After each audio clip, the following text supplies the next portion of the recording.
제155회 키스텝 수요 포럼 시작하겠습니다. 안녕하십니까. 키스텝 재정투자분석본부장 류영수입니다. 키스텝에서는 수요 포럼을 통해서 과학기술 정책과 R&D 현안 이슈에 대해 토론하고 대안을 모색하는 자리를 마련하고 있습니다. 지금 온라인 유튜브를 통해서 진행하고 있습니다. 많은 참여를 부탁드리겠습니다. 오늘 주제는 양자 컴퓨팅 연구 개발과 혁신 전략입니다. 발제 이후에는 국내 기반을 진단해보고 경쟁력 확보를 위한 그 방안에 대해서 중점 논의해보고자 합니다.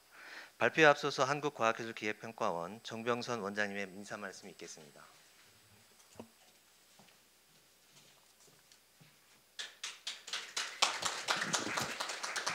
네, 안녕하십니까. 오늘도 이렇게 많은 분들이 참석해 주셔서 감사의 말씀을 먼저 드립니다. 요즘 신문 보면 연일 챗 GPT가 화제입니다. 그 이유는 제 생각에는 종전에 어려웠던 인공지능이 이제는 손안에 와 있기 때문에 또 우리가 누구나 친근하게 느끼는 그 언어 문제를 다루고 있어서 그렇다고 생각이 드는데요. 사실 양자 컴퓨팅도 우리 손안에 지금 와 있습니다. 제가 오늘 아침에 IBM 사이트하고 그 구글의 퀀텀 AI 사이트 들어가 보니까 이제 누구나 거기서 회원 등록을 하면 직접 양자 컴퓨팅을 해볼 수 있는 이제 그런 시대가 좀 와 있고요.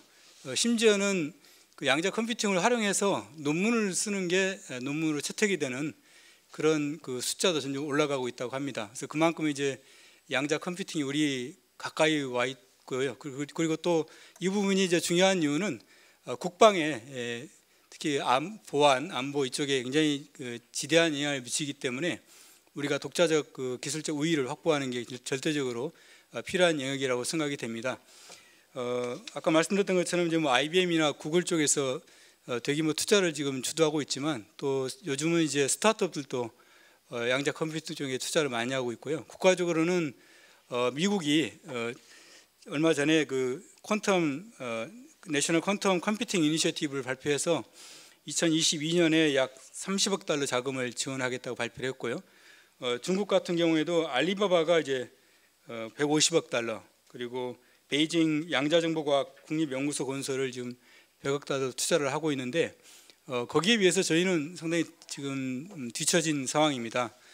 금년에 R&D 총 투자 규모를 보니까 양자에만 약 900억 수준이어서 절대적으로 부족한 상황이고요. 국가적으로도 이제 미국은 지금 아까 말씀드렸던 것처럼 백악관 이제 산하에 그 국가 양자 이니셔티브 위원회를 구성을 해서 본격적으로 추진하고 있고, 또 중국도 5개년 계획을 수립해서 장기 발전 계획을 지금 국가 주도적으로 끌고 가고 있습니다. 저희도 최근에 이제 그 양자 기술을 국가 전략 기술의 하나로 지정을 해서 지금 개발해 나가고 있는데 투자 규모도 그렇고 인력도 절대적으로 부족한 상황입니다. 그래서 이러한 상황 속에서 과연 우리가 어떻게 경제 우위를 확보해 나갈 수 있을지, 그리고 우리만의 고유한 어떤 영역들을 어떻게 타개해 나갈 수 있을 것인지 다양한 지혜가 필요한데, 오늘 그 특별히 고등과학원의 김재환 부원장님께서 이렇게 뜻깊은 주제에 대해서 발제를 맡아주셔서 깊이 감사를 드립니다. 또 김동호 포스코홀딩스의 상무님 와 계시고요. 또 배준우 카이스트 교수님, 또 이영호 그 표준과학연구원의 단장님도 와 계십니다. 그래서 아주 그동안 양자 컴퓨팅에 대해서 다양한 토론회 때마다 고귀한 의견들을 많이 주셨는데, 오늘 모든 분들이 함께 이렇게 모여 있는 만큼 지혜를 나누고 또 우리 참가자분들이 또 질문도 많이 주실 겁니다. 그래서 의미 있고 뜻깊은 토의가 돼서 향후 그 국가 정책 추진하는데 도움이 되는 많은 논의가 있기를 기대하겠습니다. 다시 한번 참석해 주신 모든 분께 감사드리고요. 특별히 온라인으로 참석해 주신 분께도 감사드리고 끝까지 그 많은 의견을 주시기를 기대하겠습니다. 네, 감사합니다.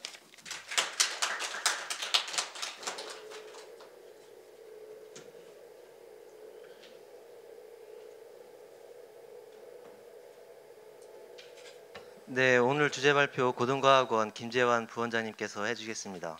부원장님 큰 박수로 환영해 주시기 바랍니다. 네, 안녕하십니까. 고등과학원의 김재환입니다. 이렇게 좋은 자리를 마련해 주신 정병선 키스텝 원장님께 깊이 감사드립니다. 정말 중요한 이슈인데 시기적절하게 이렇게 불러주셨습니다.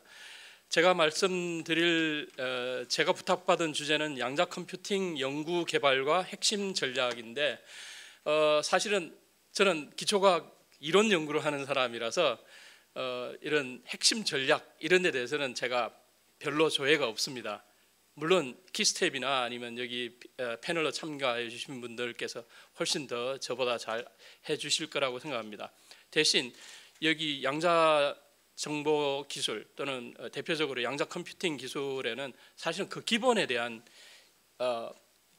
이해가 굉장히 중요합니다. 그래서 첫 부분에 제가 좀 그런 데 대해서 설명을 드리고 마지막에 여러 국제학계라든가 여러 전문가들과의 이야기를 통해서 제가 얻은 바를 말씀을 드리겠습니다.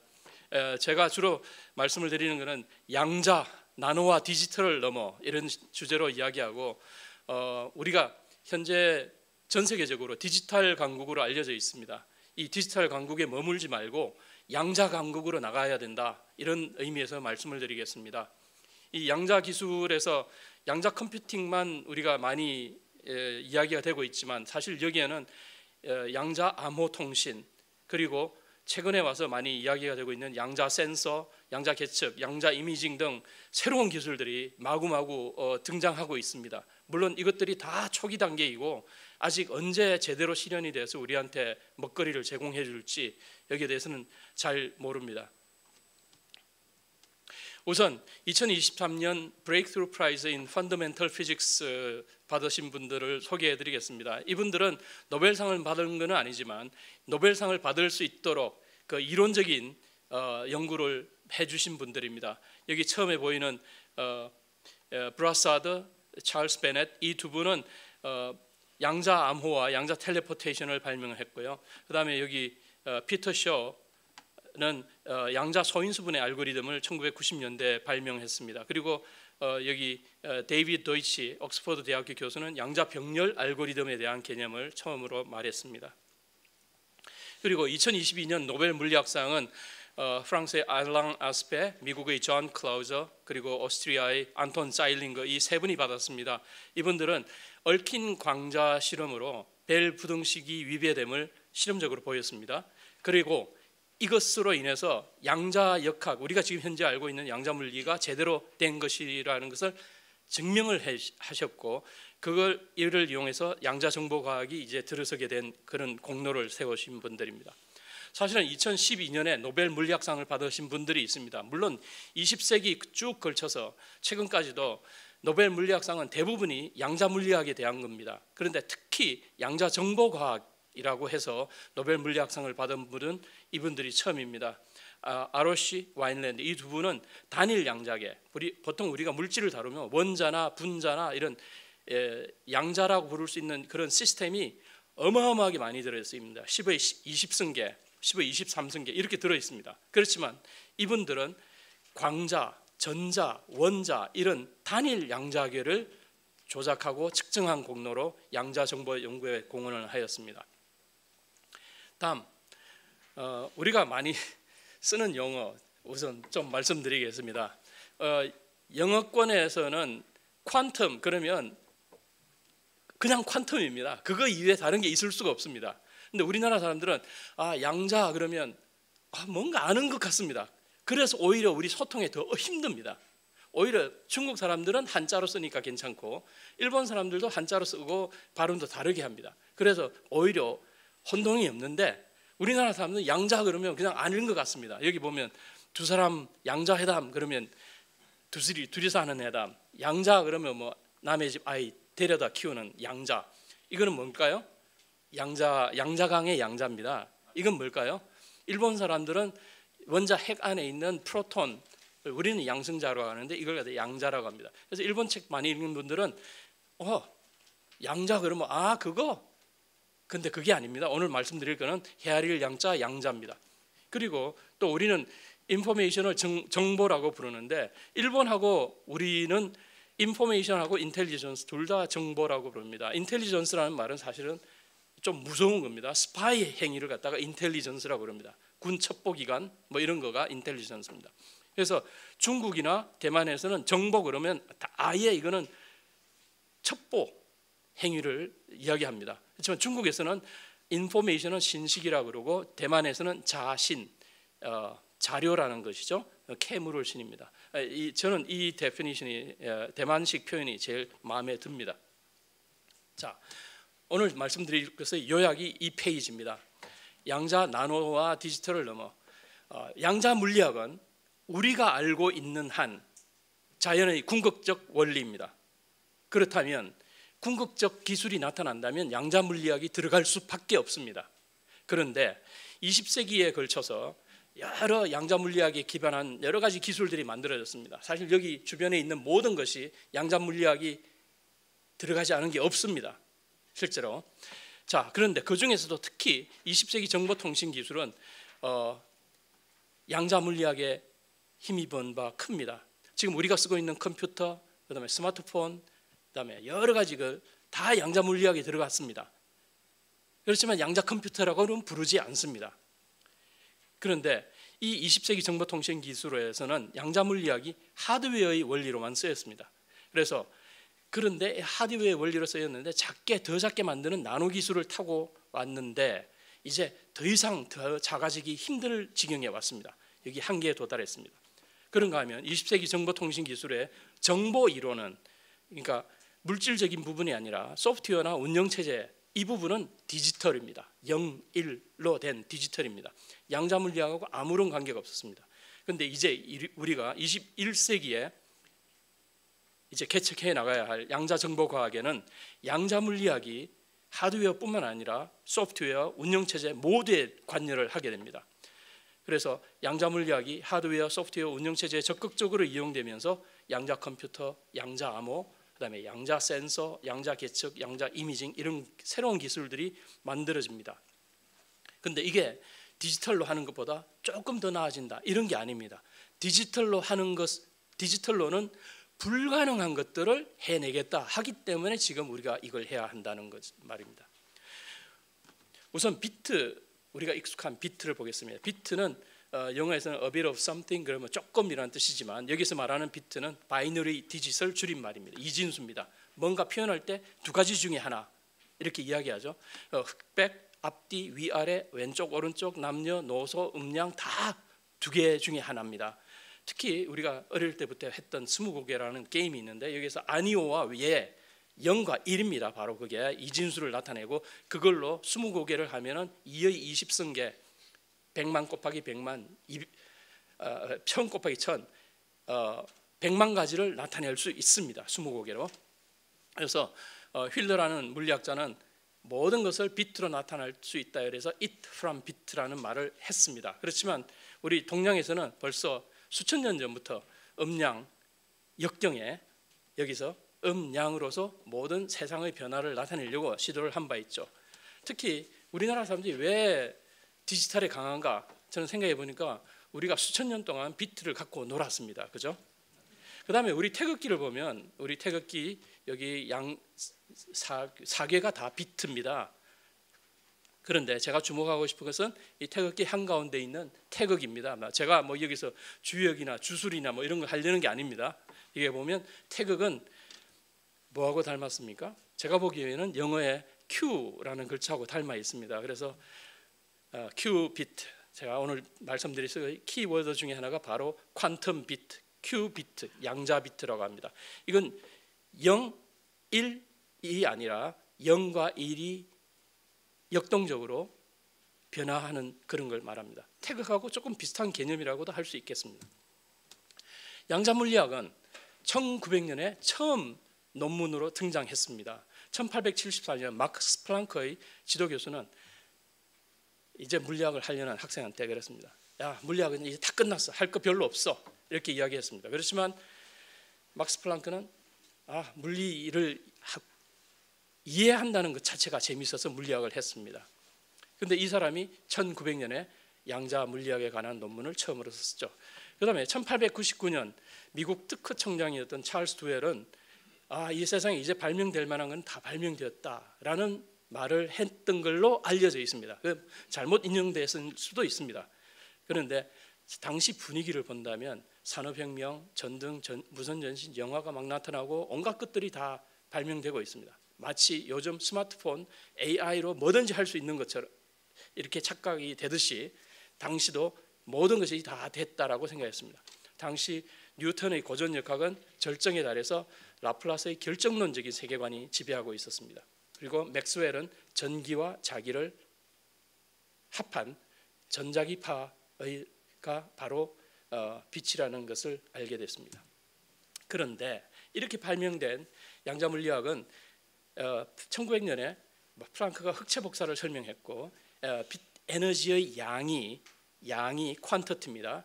연속적이지 않고 덩어리져 있다는 뜻에서 퀀텀이라는 말을 도입을 했습니다. 그리고 1905년에는 이 퀀텀 에너지 퀀텀이라는 아이디어를 써서 광전 효과를 설명을 했습니다. 1913년에는 보아는 수소 원자 주변의 전자궤도가 역시 연속적이지 않고 이산적이다, 디스크리트하다라는 걸로 수소의 이산적인 분광을 설명을 했습니다. 참고로 보가 코펜하겐 학파의 우두머리가 됐는데 이 코펜하겐의 보 연구소를 지원해 준 데가 제가 이거 선전해도 되는지 모르겠는데 칼스버그 맥주 회사라고 합니다. 우리나라도 이렇게 좀 뭔가 기초과학 연구를 하는데 이런 기업들이 지원을 해주었으면 좋겠다 이런 생각을 해봅니다. 그런데 양자물리학은 다시 한번 큰 변혁을 겪습니다. 1920년대 후반입니다. 하이젠베르그가 불확정성 원리를 들고 나왔고 그다음에 행렬역학이 등장했고 슈레딩거 파동 방정식을 만들었습니다.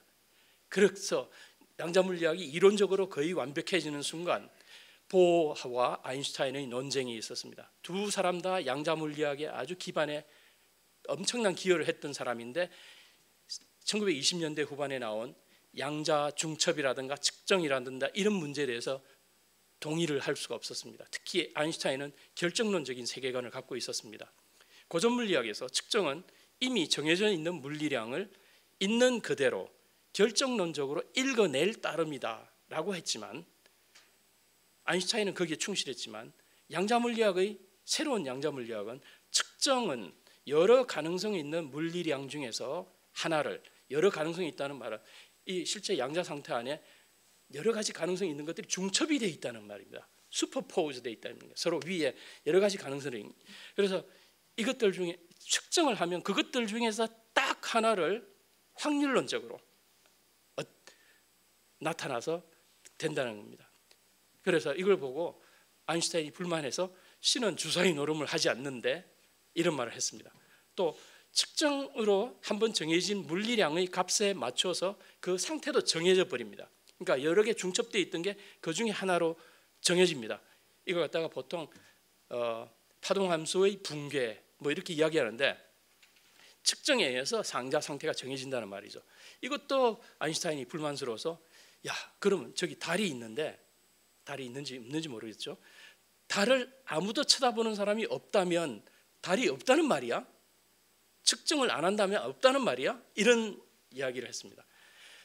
이게 사실은 어느 정도 굉장히 인식론적인 문제고 형이상학적인 문제입니다. 여기에 대해서 학생들이 이렇게 거기에 빠지는 것을 경계해서 교수님들은 Shut up, just calculate.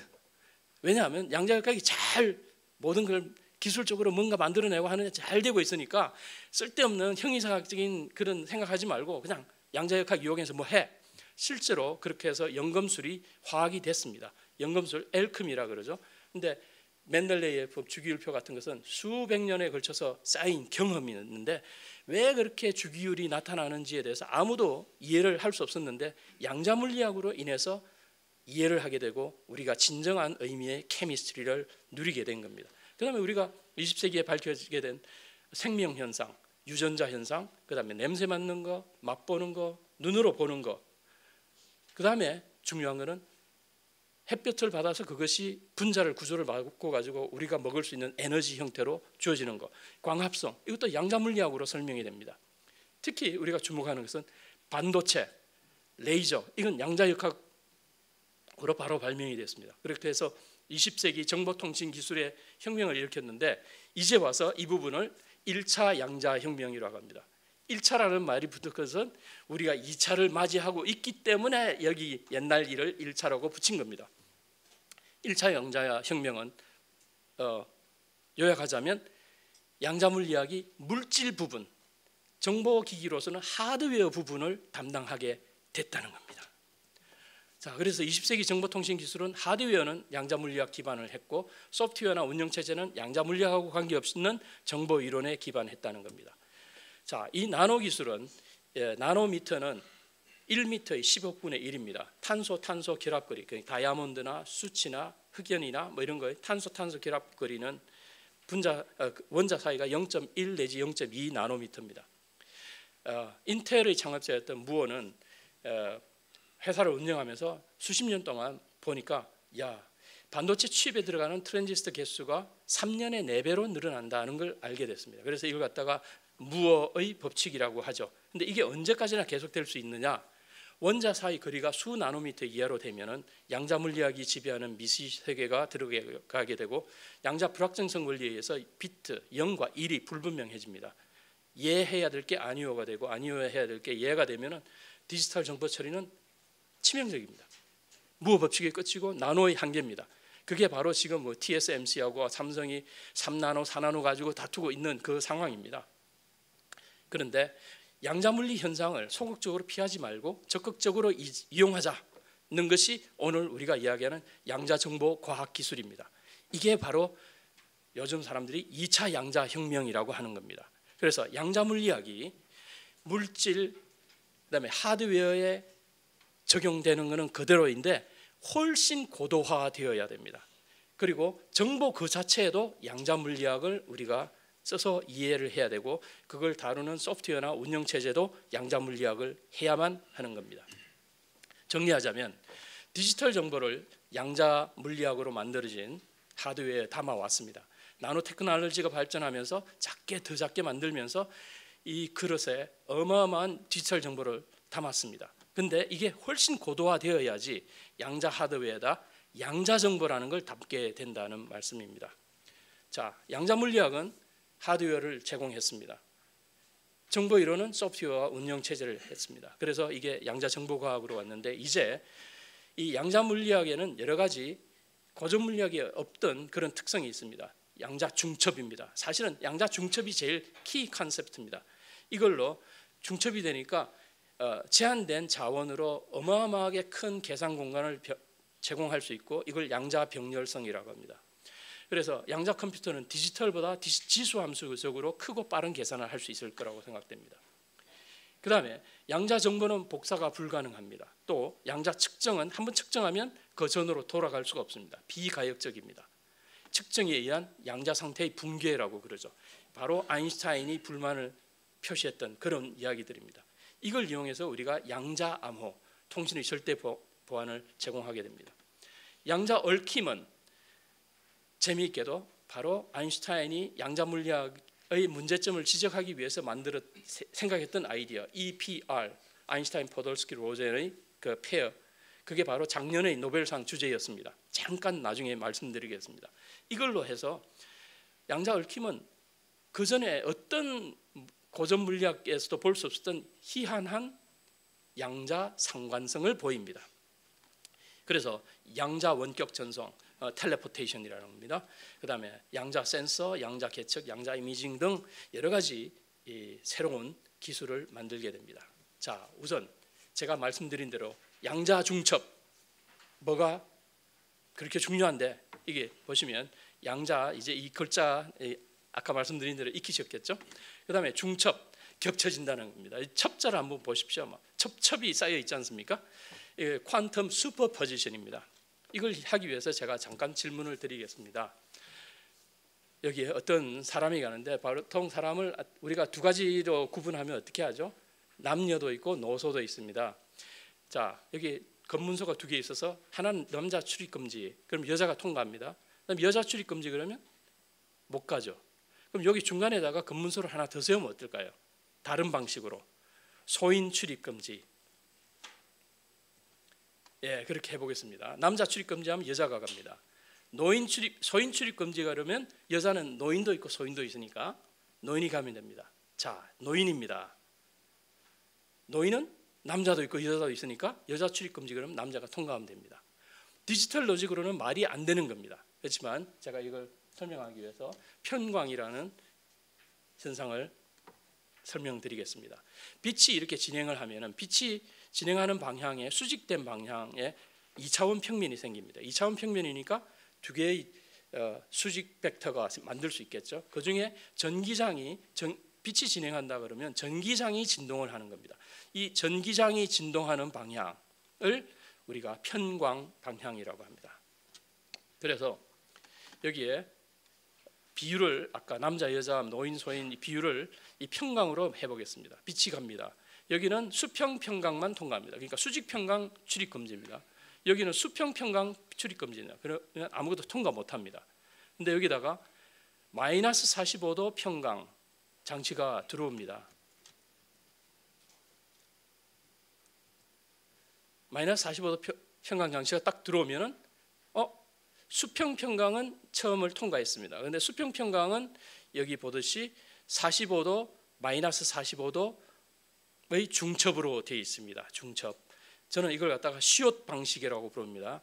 시옷을 쓸 때 45도 마이너스 45도 이렇게 쓰니까요. 자, 그러면 이 중에서 마이너스 45도가 통과합니다. 자, 마이너스 45도는 다시 여기서 수평 수직으로 중첩이 됩니다. 저는 이걸 갖다가 기역 방식이라고 합니다. 그러면 이 중에서 수직 방향 평강이 통과할 수 있습니다. 자, 그래서 이 실험을 제가 제 컴퓨터 모니터에 놓고 찍었습니다. 자, 여기 자, 이 평판 모니터에서 나오는 평강은 대부분 다 평강 방향이 있습니다. 제품마다 다 다른데 제가 가진 컴퓨터는 이게 수직 평강입니다. 근데 여기 제가 가져왔는데 여기 이 평강판입니다. 케이블 텔레비전에서 이제 해가리게 이거 사면 살 수 있습니다. 제가 여기서 데몬스트레이션이 잘 안 될 것 같아서 미리 다 사진으로 촬영을 해왔습니다. 자, 수직 평강이 오는데 여기 수직 평강판을 달면 빛이 잘 통과합니다. 그 다음에 여기다가 수평 평강판, 그러니까 이걸 기울이면 이 빨간 테두리 된 거는 수평 평강판입니다. 수직 평강이 다 막혀서 못 지나갑니다. 자, 여기에 이제 45도 평강이 어떤 성질을 가지고 있는가 보여드리겠습니다. 수직 평강은 45도 평강, 마이너스 45도 평강을 갖고 있으니까 이 45도 평강판을 통과하죠. 이렇게 빛이 통과합니다. 여기다가 수평 평강판을 갖다 대면 45도 평강판은 수평 평강 성분을 갖고 있기 때문에 여기 통과해 나옵니다. 그렇지만 여기 수직 평강은 이 수평 평강을 통과 못하니까 까맣게 돼 있죠.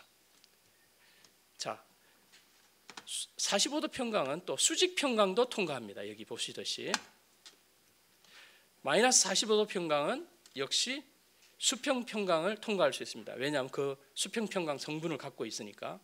또 수직 평강도 통과합니다. 그 말은 45도 평강은 0과 1이 중첩된 것은 0도 될 수 있고 1도 될 수 있는, 동시에 될 수 있다는 말씀입니다.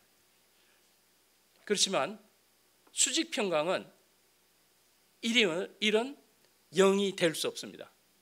그렇지만 이 사이에다가 제가 45도 평강판을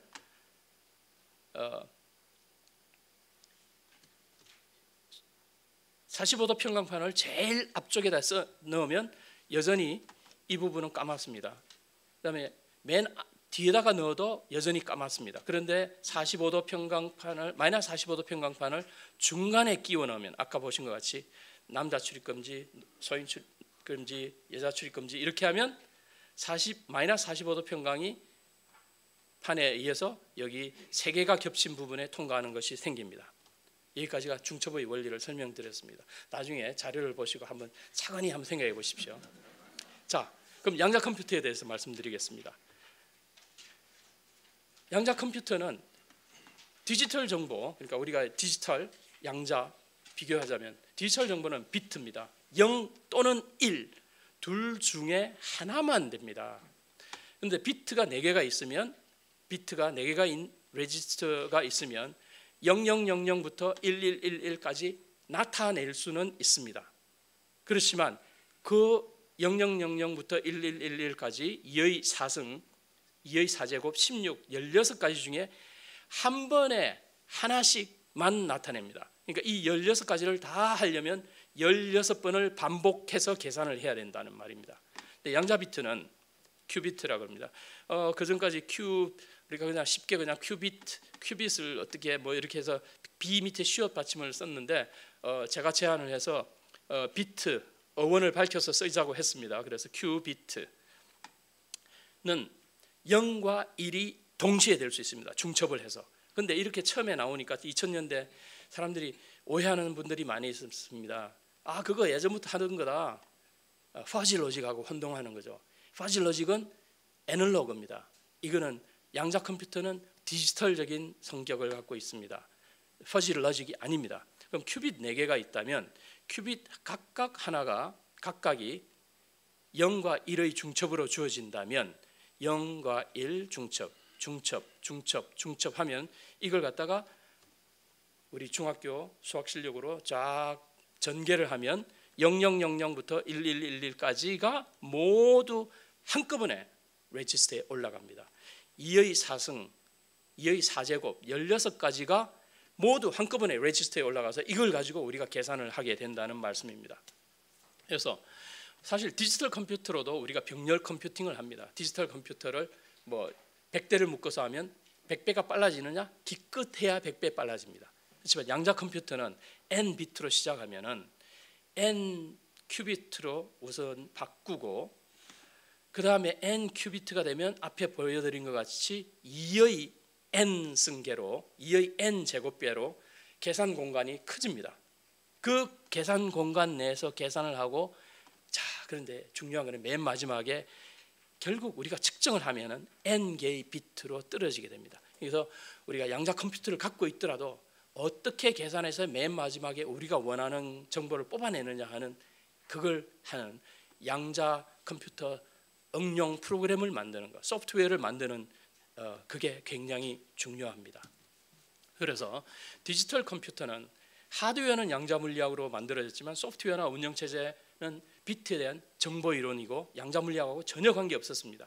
양자 컴퓨터는 하드웨어나 소프트웨어나 운영체제 모두에 양자 물리학이 쓰이게 된다는 겁니다. 그래서 디지털 컴퓨터가 소인수분해에 굉장히 약합니다. 그래서 그걸 때문에 소인수분해가 어렵다는 것 때문에 이걸 우리가 디지털 시그널을 보내는 암호에 쓰고 있습니다. 우리가 인터넷에 쓰는 암호의 대부분이 그 소인수분해가 어렵다는 걸 이용해서 하고 있습니다.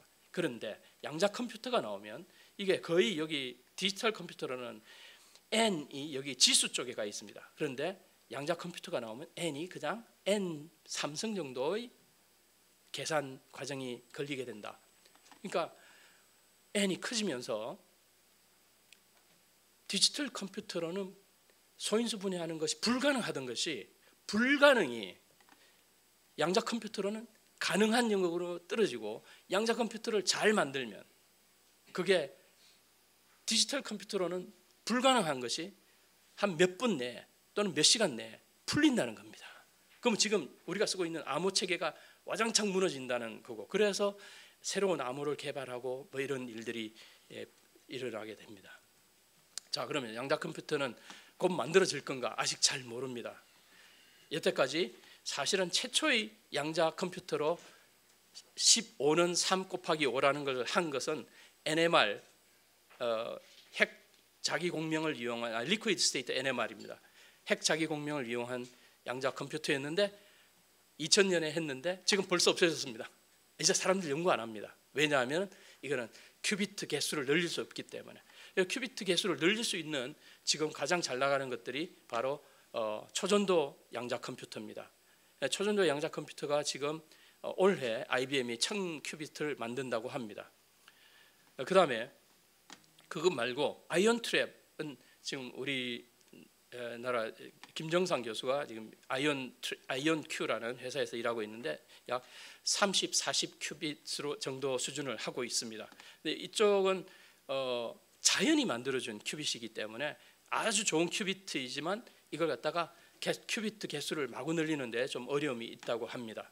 그 위에 광양자 또는 다이아몬드를 이용한 이런 양자 컴퓨터도 있고 그다음에 뭐 여러 가지 아이디어들이 나오고 있습니다. 그다음에 양자 암호 통신 보통 영어로는 퀀텀 크립토그래피라고도 하는데 실질적으로는 퀀텀 키 디스트리뷰션이고요. 그 다음에 더 큰 카테고리에서 양자 통신, 퀀텀 커뮤니케이션이라는 말도 하고 있습니다. 저는 양자 물리학과 통신 보안 둘 사이를 병 주고 약 주는 관계에 있다라고 합니다. 왜냐하면 앞에 말씀드린 대로 양자 컴퓨터가 만들어지면 현재 우리가 쓰고 있는 통신 보안은 무너집니다. 그렇기에 비해서 양자 물리학은 새로운 방식의 절대 깨지지 않는 양자 암호라는 것을 제공하게 됩니다. 자, 여기 빨간 글씨는 지금 이 현재의 쓰고 있는 인터넷의 양자 수학적 암호를 말하는데 계산적으로 안전합니다. 어려운 문제가 있으면 됩니다. 근데 이거는 문제는 어렵다는 것은 수학적인 가정에 의한 겁니다. 주관적인 거죠. 양자 컴퓨터로는 깨질 거라고 생각됩니다. 더더구나 양자 컴퓨터가 나온다고 그러니까 요즘 양자 컴퓨터에도 견디는 양자 내성, 퀀텀 레지스턴트 크립토그래피 또는 포스트 퀀텀 크립토그래피 이런 말들이 나오고 있습니다. 그렇지만 이게 정말로 양자 컴퓨터로도 안 깨질 건지 그거에 대해서는 아무도 원리적으로 장담할 수는 없습니다. 거기에 비해서 양자 물리학이 제공하는 일회용 난수표는 절대적으로 안전하지만 이건 한 번 쓰고 완전히 없애버리고 또 새로 나눠 가져야 하고 이런 문제가 있습니다. 일회용 난수표는. 근데 이건 계속 새로 나눠 가져야 하기 때문에 비실용적입니다. 이것을 양자 물리학적으로 양자 일회용 난수표를 나눠 가지겠다는 것이 양자 암호입니다. 이거는 수학이 아니기 때문에 어렵다 쉽다 이 문제가 아니고 아예 불가능합니다. 자, 그래서 여기에 기억 방식, 시억 방식이 있는데 한번 잘 따져서 보시고 여기 노란 걸로 한 거는 보낸 사람과 받는 사람이 같은 방식일 때 기억 방식 또는 시억 방식이면 보낸 숫자와 받는 숫자가 100% 일치하게 되는 그런 원리입니다. 이걸 이용해서 양자 암호를 할 수 있습니다. 마지막으로 양자 얽힘. 양자 얽힘은 작년의 노벨 물리학상 주제였습니다. 1935년에 아인슈타인은 이런 제안을 했습니다. 제가 시간이 얼마나 남았나 보고 아인슈타인, 포돌스키, 로젠 이 세 사람이 이제 제가 지금 있는 곳이 고등과학원인데 아인슈타인이 미국에 있는 고등과학원 프린스턴 대학교 근처에 있는 IAS라는 데가 고등과학원입니다. 거기에 있으면서 이 논문을 발표를 했습니다.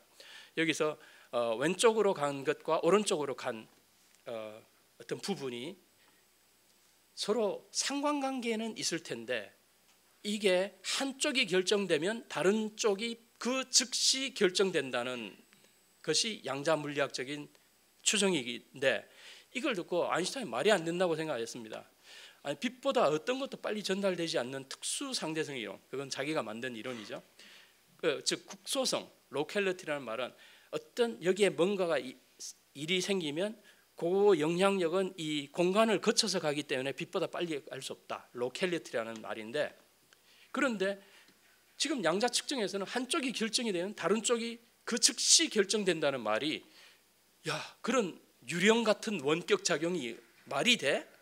이렇게 했습니다. 자 그랬는데 그런 걸 그러면서 야 우리가 모르지만 미리 정해져 있었겠지 측정이 그렇게 된다면 하는 것이 숨은 변수 이론입니다.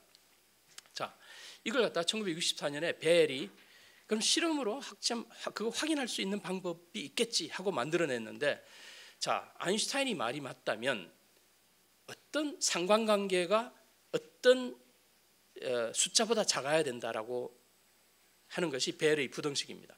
아무리 상관관계가 커지더라도 어떤 숫자보다 커질 수 없어 하는 게 벨 부등식입니다. 그런데 클라우저, 아스페 이런 분들이 1970년대, 80년대 실험을 했는데 만약에 이미 정해져 있었다면 어떤 숫자보다 작아야 한다고 했는데 그것보다 더 큰 숫자가 나오는 겁니다. 자, 그러니까 벨의 부등식이 위배된 거죠. 그 말은 아인슈타인의 염려대로 된 게 아니라 아인슈타인이 아니라 양자 이론의 예측이 옳은 겁니다. 즉 양자 물리학은 고전 물리학이 생각할 수 있는 것보다 훨씬 차원 높은 상관관계를 주고 그 때문에 벨의 부등식을 위배하게 된 겁니다. 여기서 측정을 하면 상관성은 즉시 생기지만, 그렇지만 측정은 아까 처음에 말씀드린 대로 확률적으로 됩니다. 그래서 내가 원하는 정보를 보낼 수는 없습니다. 그래서 이를 이용해서 빛보다 빠른 통신은 할 수 없습니다. 제가 너무 빨리 말씀드렸는데 여기저기 글이 있으니까 한번 읽어보시면 도움이 되겠습니다. 자, 이런 양자 물리학의 특성을 써서 양자 센서, 계측, 양자 이미징 등의 그런 아이디어들이 나오고 있습니다. 양자 센서, 여기 여러 가지들이 나오고 있습니다. MIT의 카피알라로 교수는 코로나 바이러스를 잡을 수 있는 양자 센서를 제안을 하고 있고, 여러 사람들이 제안하고 있습니다. 그 다음에 양자 계측, 초고정밀 측정인데 예를 들면 어떤 양자, 단일 양자라고 할 수 있는 것의 개수가 n이라고 하면 그걸 이용해서 뭔가 측정할 때, 광자라고도 하고 뭐 이렇게 할 때, 예를 들면 여기 n이 100개라 그러면 정밀도가 100의 루트 씌우면 10이지 않습니까? 10분의 1 정도의 정확도가 양자 계측에서는 100분의 1의 정확도로 될 수 있다는 겁니다. 아직까지 우리가 이걸 갖다가 충분히 익스플로어 해보지는 않았습니다. 언젠가는 될 거라고 생각합니다. 그 다음에 양자 이미징, 여러 가지 아이디어가 나오지만 양자 얽힘을 이용해서 스텔스로 이렇게 감싼 것까지도 찾을 수 있다, 뭐 이런 이야기들이 있습니다. 자, 여기까지 양자 기술의 여러 가지 면모에 대해서 말씀을 드렸고, 이제 제가 제 나름대로의 제안을 드리려고 합니다. 정리하자면 1차 양자혁명은 나노와 디지털 기술의 한계에 도달하고 있는데, 양자 물리학은 디지털 기술의 하드웨어로만 쓰였고 디지털 기술의 소프트웨어와 운영체제는 양자 물리학과 무관했다. 자, 2차 양자혁명은 양자 정보 기술의 등장을 의미하는데, 양자 물리학이 물질 세계의 궁극적 원리이고 궁극적 기술에는 양자 물리학이 쓰일 수밖에 없다는 말씀이고요. 양자 물리학이 이제는 하드웨어뿐만 아니라 소프트웨어와 운영체제 전체까지 쓰이게 된다. 그리고 양자 중첩과 양자 얽힘을 이용한 양자 정보 처리는 디지털로는 불가능한 영역을 열게 된다는 겁니다. 그래서 양자 컴퓨터, 양자 암호, 양자 센서 계측, 이미징에 대해서 말씀을 드렸습니다. 자, 세계가 어떻게 변하고 있는가? 미중 양자 대결이 벌어지고 있습니다.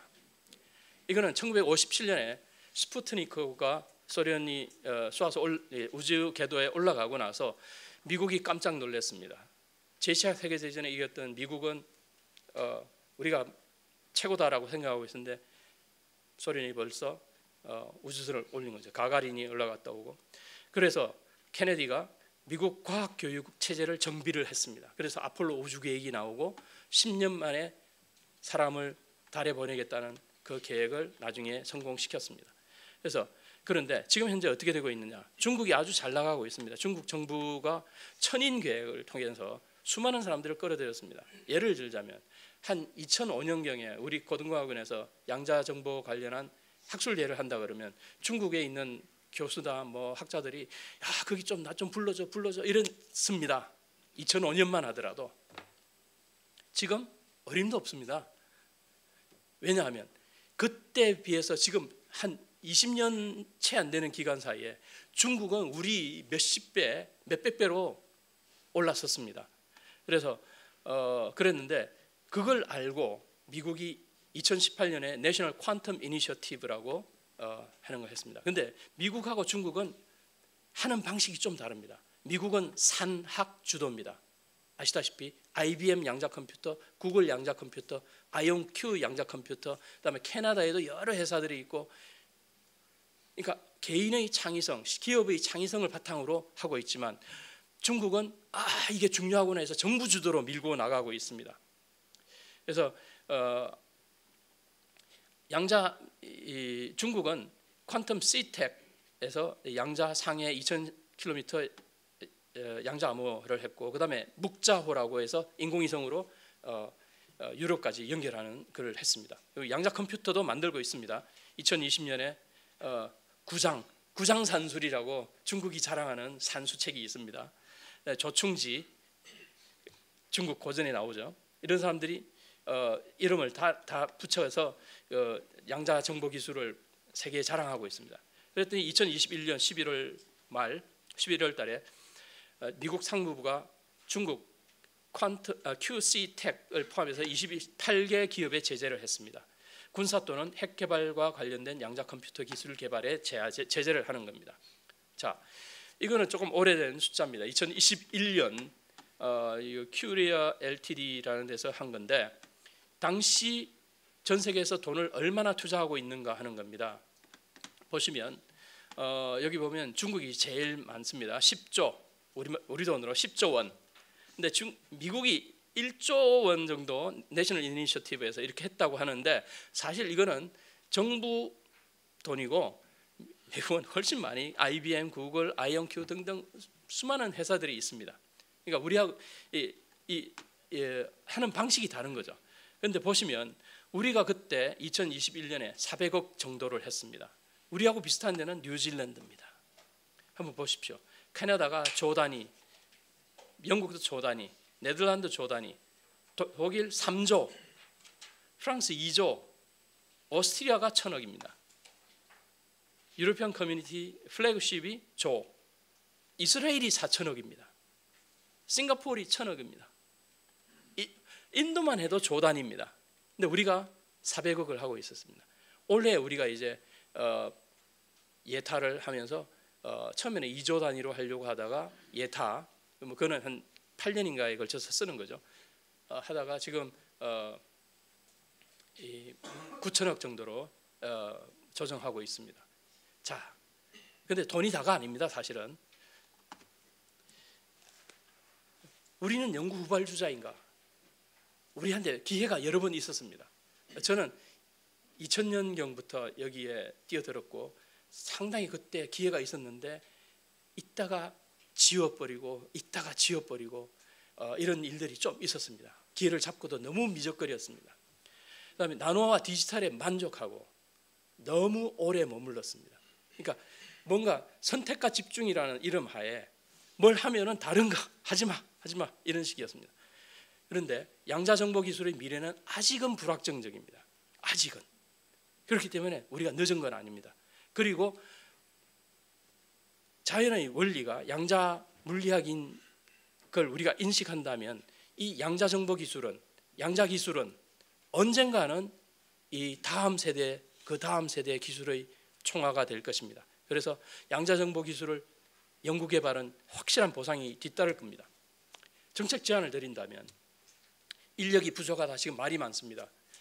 그런데 다른 나라들 보면은 양자 정보 연구하는 교수님들이나 뭐 이런 보면 그 기업들이 많이 뒤에 붙어 있습니다. 스타트업이 많이 한다는 말이죠. 근데 우리나라는 어떻게 된 판인지 개개인이 이쪽에 뛰어들기가 굉장히 두렵습니다. 내 이거 했다가 나중에 내 인생 종치는 거 아니냐. 기업도 마찬가지입니다. 웬만한 기업이 양자 잘 알지도 못하겠고 이게 했다가 망하면 어떻게? 그런데 한번 보십시오. 트랜지스터에서 현재까지 디지털 기술의 성숙에 70년이 걸렸습니다. 지금 그때는 상상도 못했던 세계가 열렸습니다. 양자 기술, 정보 기술의 발전 전망을 제 생각에는 적어도 2세대로 보고 길게 보고 교육 과정을 우리가 지금 개편해 나가야 됩니다.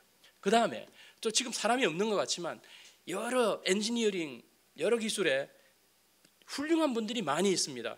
이 비양자 기술자 또 비양자 기업이 양자 기술을 가져가서 채용해서 할 수 있도록 발전해 나갈 수 있도록 한다면 제 생각에 우리가 사람이 부족한 게 아닙니다. 그 다음에 지금 우리가 양자정보기술에서 이야기하는 양자물리학은 그래 어려운 게 아닙니다. 교수님들은 자꾸만 양자물리학은 어려워서 아무도 이해 못합니다 이렇게 하고 시작을 하시는데 아닙니다. 그런 어려운 양자물리학은 촉건 이론, 입자물리 이론 이런 거는 진짜 어렵습니다. 우리 고등학원에 오시면 어려운 양자물리 제가 맛보여 드릴 수 있습니다. 하지만 여기에 양자정보기술에 쓰이는 양자물리는 그렇게 어렵지 않습니다. 선형대수, 복소수 기본 이 정도 하고 다음에는 진짜 엄청난 노력으로 이 개척해 나가야 됩니다. 단지 양자물리학은 어려운 게 아니라 익숙지 않을 따름입니다. 양자물리학이 핵심이긴 하지만 그게 다가 아닙니다. 컴퓨터 만들고 센서 만들고 뭐 이거 하려면 핵심 그 아이디어는 많이 알려져 있고 그걸 할 사람들이 필요하죠. 그렇지만 그 주변에 선을 깔고 냉각 장치를 붙이고 뭘 이런 신호를 주고 이런 것들은 수많은 엔지니어들이 필요한 겁니다. 양자 아이디어의 채용으로 기존에 이거 할 수 없었던 걸 양자 아이디어를 가져감으로써 불가능을 가능하게 할 수 있습니다. 우리가 기술이 부족하냐? 예, 부족합니다. 현재의 나노와 디지털로는 지금 양자 기술을 성사시키기에 턱없이 부족합니다. 얼마 전에 제가 이야기를 들어보니까 초전도 큐비트 제작에 현재 최고의 나노 CMOS 기술로도 안 된답니다. 거기에 또 새로운 기술들이 들어와야 됩니다. 나노와 디지털 기술로 확보한 우리가 기반 기술이 있습니다. 다 충분하지는 않습니다. 이것들의 소부장을 확보하고 더 고도화시켜야 합니다. 이 우리나라 사람 할 수 있을 거라고 생각합니다. 그리고 선진국의 사다리 걷어차기가 벌써 시작이 됐습니다. 아까 미국이 28개 중국 관련 기업에 생전을 내린 것 같이 지금 전략기술 이렇게 딱 태그를 붙이면 이제 우리가 들어가려고 하더라도 들어가기 힘들어집니다. 그다음에 양자 컴퓨터, 양자 통신 이런 것들 다 좋은 기술이지만 아직까지 불확실성이 있습니다. 오히려 이때 우리한테 기회가 있다고 생각합니다. 감사합니다.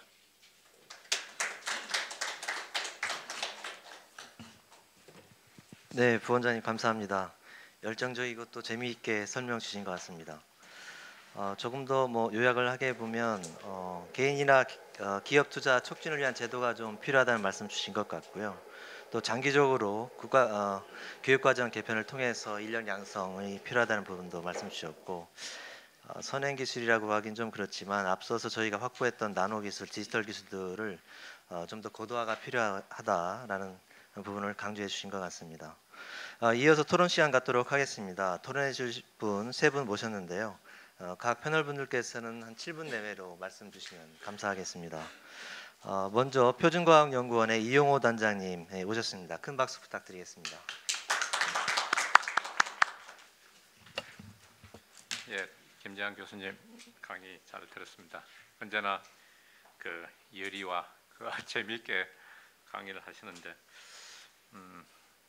저는 이제 초전도 양자 소자를 한 30 몇 년간 사실은 이제 연구소 처음 들어갈 때부터 양자 기술을 쭉 해왔는데 그래서 실용화도 이제 몇 건 시키고 했는데 최근에 이제 양자에 대한 관심이 굉장히 이제 들어서면서 저는 이제 컴퓨팅 쪽은 아주 액티브하게 하지는 않았어요. 한 3년 전부터 이제 좀 과제 책임을 하고 그 전에 컴퓨팅에 필요한 그 정폭기 쪽을 이제 또 초전도 양자 소자를 가지고 개발하고 해왔는데 근래 제가 쭉 들여다 보면서 저도 이제 물리를 전공을 했지만은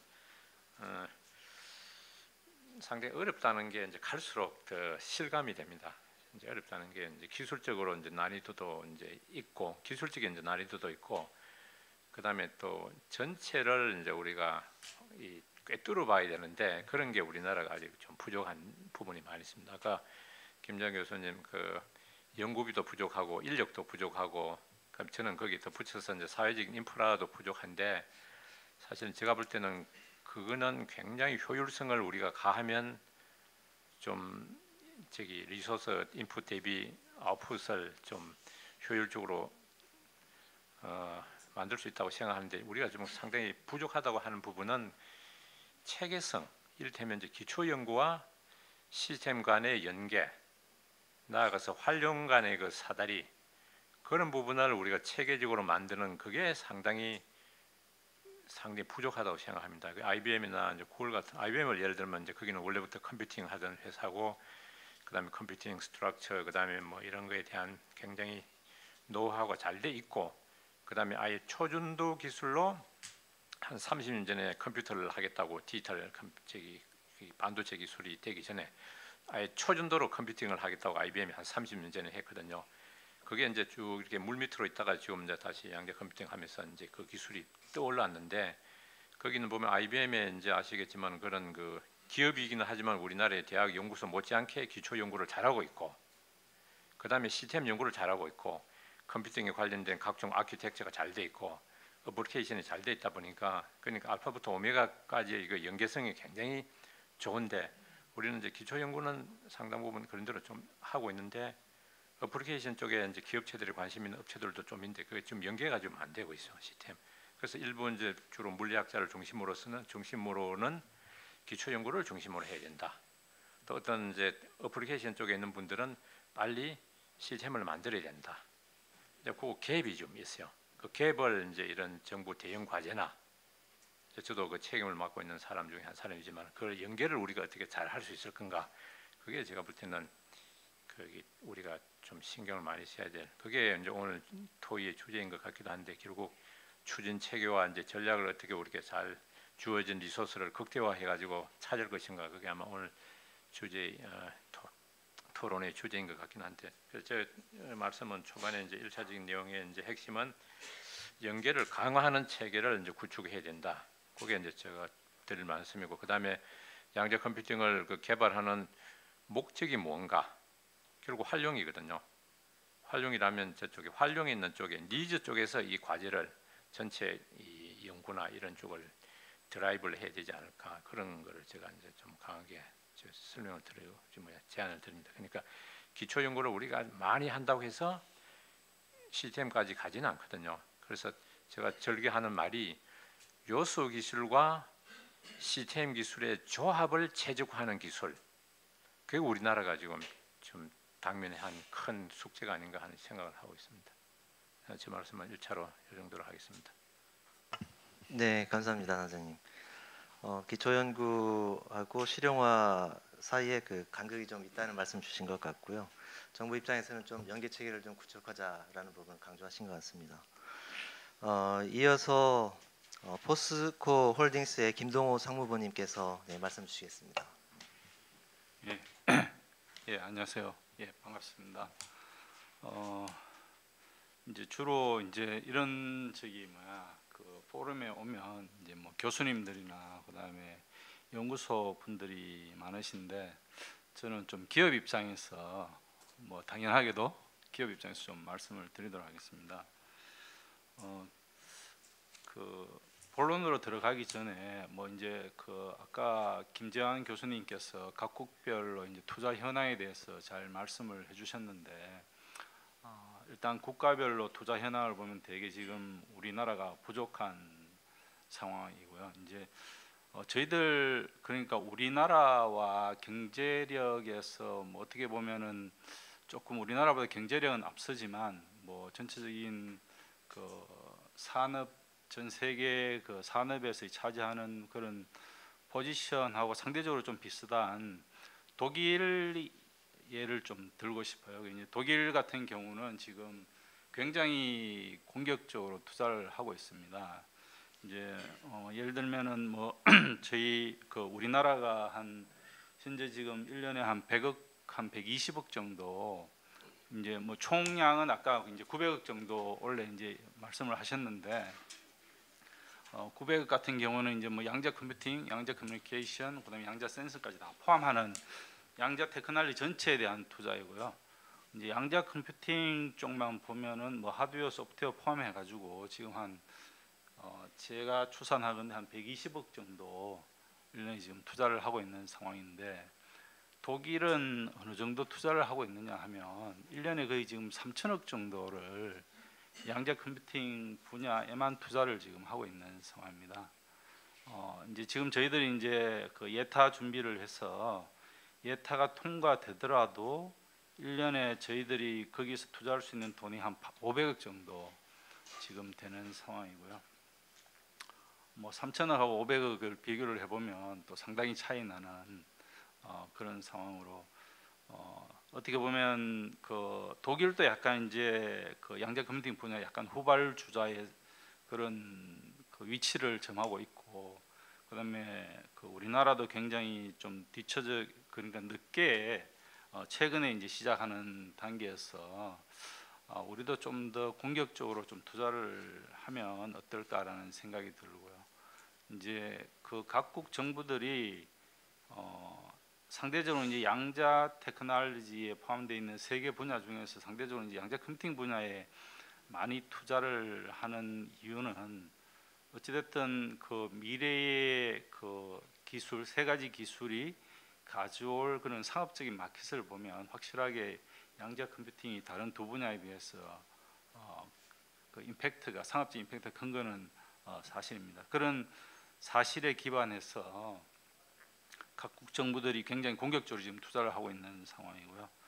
이제 미국 같은 경우는 뭐 김장 교수님께서 아까 말씀하셨지만 굉장히 이제 사적 영역, 프라이빗 영역에서 이 투자가 굉장히 이제 활발한 상황이고, 뭐 예를 들면은 뭐 정확하게는 모르겠습니다만은 그 컨설팅 그 조사에 의하면, 컨설팅 업체의 조사에 의하면 초전도체 개발하는 업체들 같은 경우 1년에 막 5천억 정도씩 투자를 한다라고 지금 되어 있는 상황이거든요. 예를 들면 이제 뭐 구글이나 IBM이나 그 다음에 마이크로소프트, 아마존 이런 데서 이제 전부 다 양자 컴퓨터를 개발을 하고 있는데 뭐 5천억씩 하면 그 2조 정도의 돈이 양자 컴퓨팅, 그것도 초전도체 기반의 양자 컴퓨팅 개발에만 투자가 되고 있는 상황이고요. 물론 이제 당연하게도 이제 저희 그 우리나라 같은 경우는 당연하게 뭐 이 정도의 투자는 거의 불가능할 거고, 그럼에도 불구하고 예타 규모를 생각해 보면 1년에 500억이면 사실은 그렇게 많지는, 우리나라의 경제 규모 그리고 그 양자 컴퓨팅이 가져올 미래 시장 그리고 상업적인 임팩트를 고려할 때 조금 더 투자를 해야 되지 않을까라고 생각을 하고 있는 상황입니다. 이제 그 투자를 하게 되면 결국은 이제 좀 선순환이 일어나는 상황인데, 이제 최근에 과기정통부에서 잘 그 셋업을 해서 지금 이제 대기업뿐만 아니라 양자 컴퓨팅 쪽에 그 스타트업까지 아우르는 그런 이제 국책 과제를 지금 막 시작하려고 지금 하고 있는 상황입니다. 이게 뭐 전체적인 그 규모 면에서는 그렇게 크지는 않지만 그래도 굉장히 어떤 그런 그 긍정적인 지금 시그널을 시장에 지금 보내고 있는 상황이고요. 이제 뭐 예를 들면 이제 외국의 그 글로벌 기업들도 이제 한국 시장에 대해 가지고 참여하려는 움직임이 조금씩 지금 보이고 있는 상황입니다. 사실은 아까 이제 그 김지한 교수님께서 보여주신 그 40밀리언이라는 숫자 때문에 이제 연락이 오거든요. 실제로 보면 이게 도대체 한국이 투자하는 액수가 맞냐 좀 확인해 달라는 그런 연락이 오기도 하는 그런 상황인 걸 보면 굉장히 그 우리나라의 경제 규모 그리고 그런 그 전 세계에서 차지하고 있는 포지션에 비해서 굉장히 적게 투자하고 있는 것으로 보이는 상황입니다. 뭐 다시 이제 조금 돌아가면 과기정통부에서 굉장히 지금 그 과제를 잘 셋업을 해서 이제 굉장히 많은 기업들이 지금 들어오고 있고, 저는 현재 지금 그 양자 컴퓨팅 산업 선도 기업 그 연합에 이제 회장사를 대표해서 제가 이제 참석을 하고 있는데, 거기에 이제 한 35개 정도의 기업이 지금 기업연합에 포함되어 있습니다.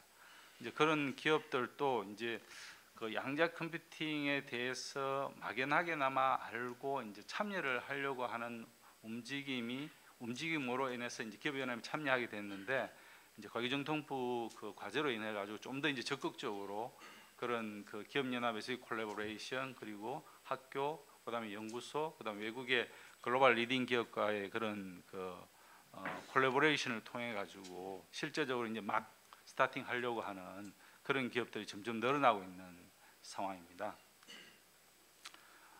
뭐 그런 이제 약간의 그런 트리거 되는 그 국책 과제를 통해 가지고 산업이 좀 이제 활성화가 되면 학교에서 뭐 이렇게 또 배출되는 인력에 대해 가지고도 어떤 그런 그 인력 그 선순환, 그러니까 인력을 양성하고 그 인력을 사용하는 기업들이 존재를 하게 되고, 실제로 이제 그런 기술들을 가지고 있는 분들을 뽑아 가지고 새로운 이제 그 글로벌 수준의 어떤 그런 기술들을 개발할 수 있는 선순환이 조금씩 지금 이루어지고 있는 상황이고요. 이제 그런 이제 산업적인 그런 이제 그 동향은 이제 그 정도의 상황이고, 이제 조금 아쉬운 거는 뭐냐면 아직까지 굉장히 우리나라는 그 양자 컴퓨팅을 그 양자 컴퓨팅을 이용해 가지고 어떤 그런 상업적인 문제를 풀려고 하는 기업들은 굉장히 아직까지는 소규모입니다. 소수의 기업들만 지금 진행을 하고 있는 상황이고요. 뭐 이제 포스코 홀딩스에서는 뭐 예를 들면 저희들은 이제 2차 전지나 뭐 수소 쪽에 그 양자 컴퓨팅을 활용하려는 움직임을 그런 그 모티베이션으로 지금 진행을 하고 있는 상황이고요. 그다음에 뭐 현대자동차나 그다음에 LG전자, 뭐 삼성 디스플레이 이런 데서도 관련해서 지금 진행을 하고 있는 상황입니다.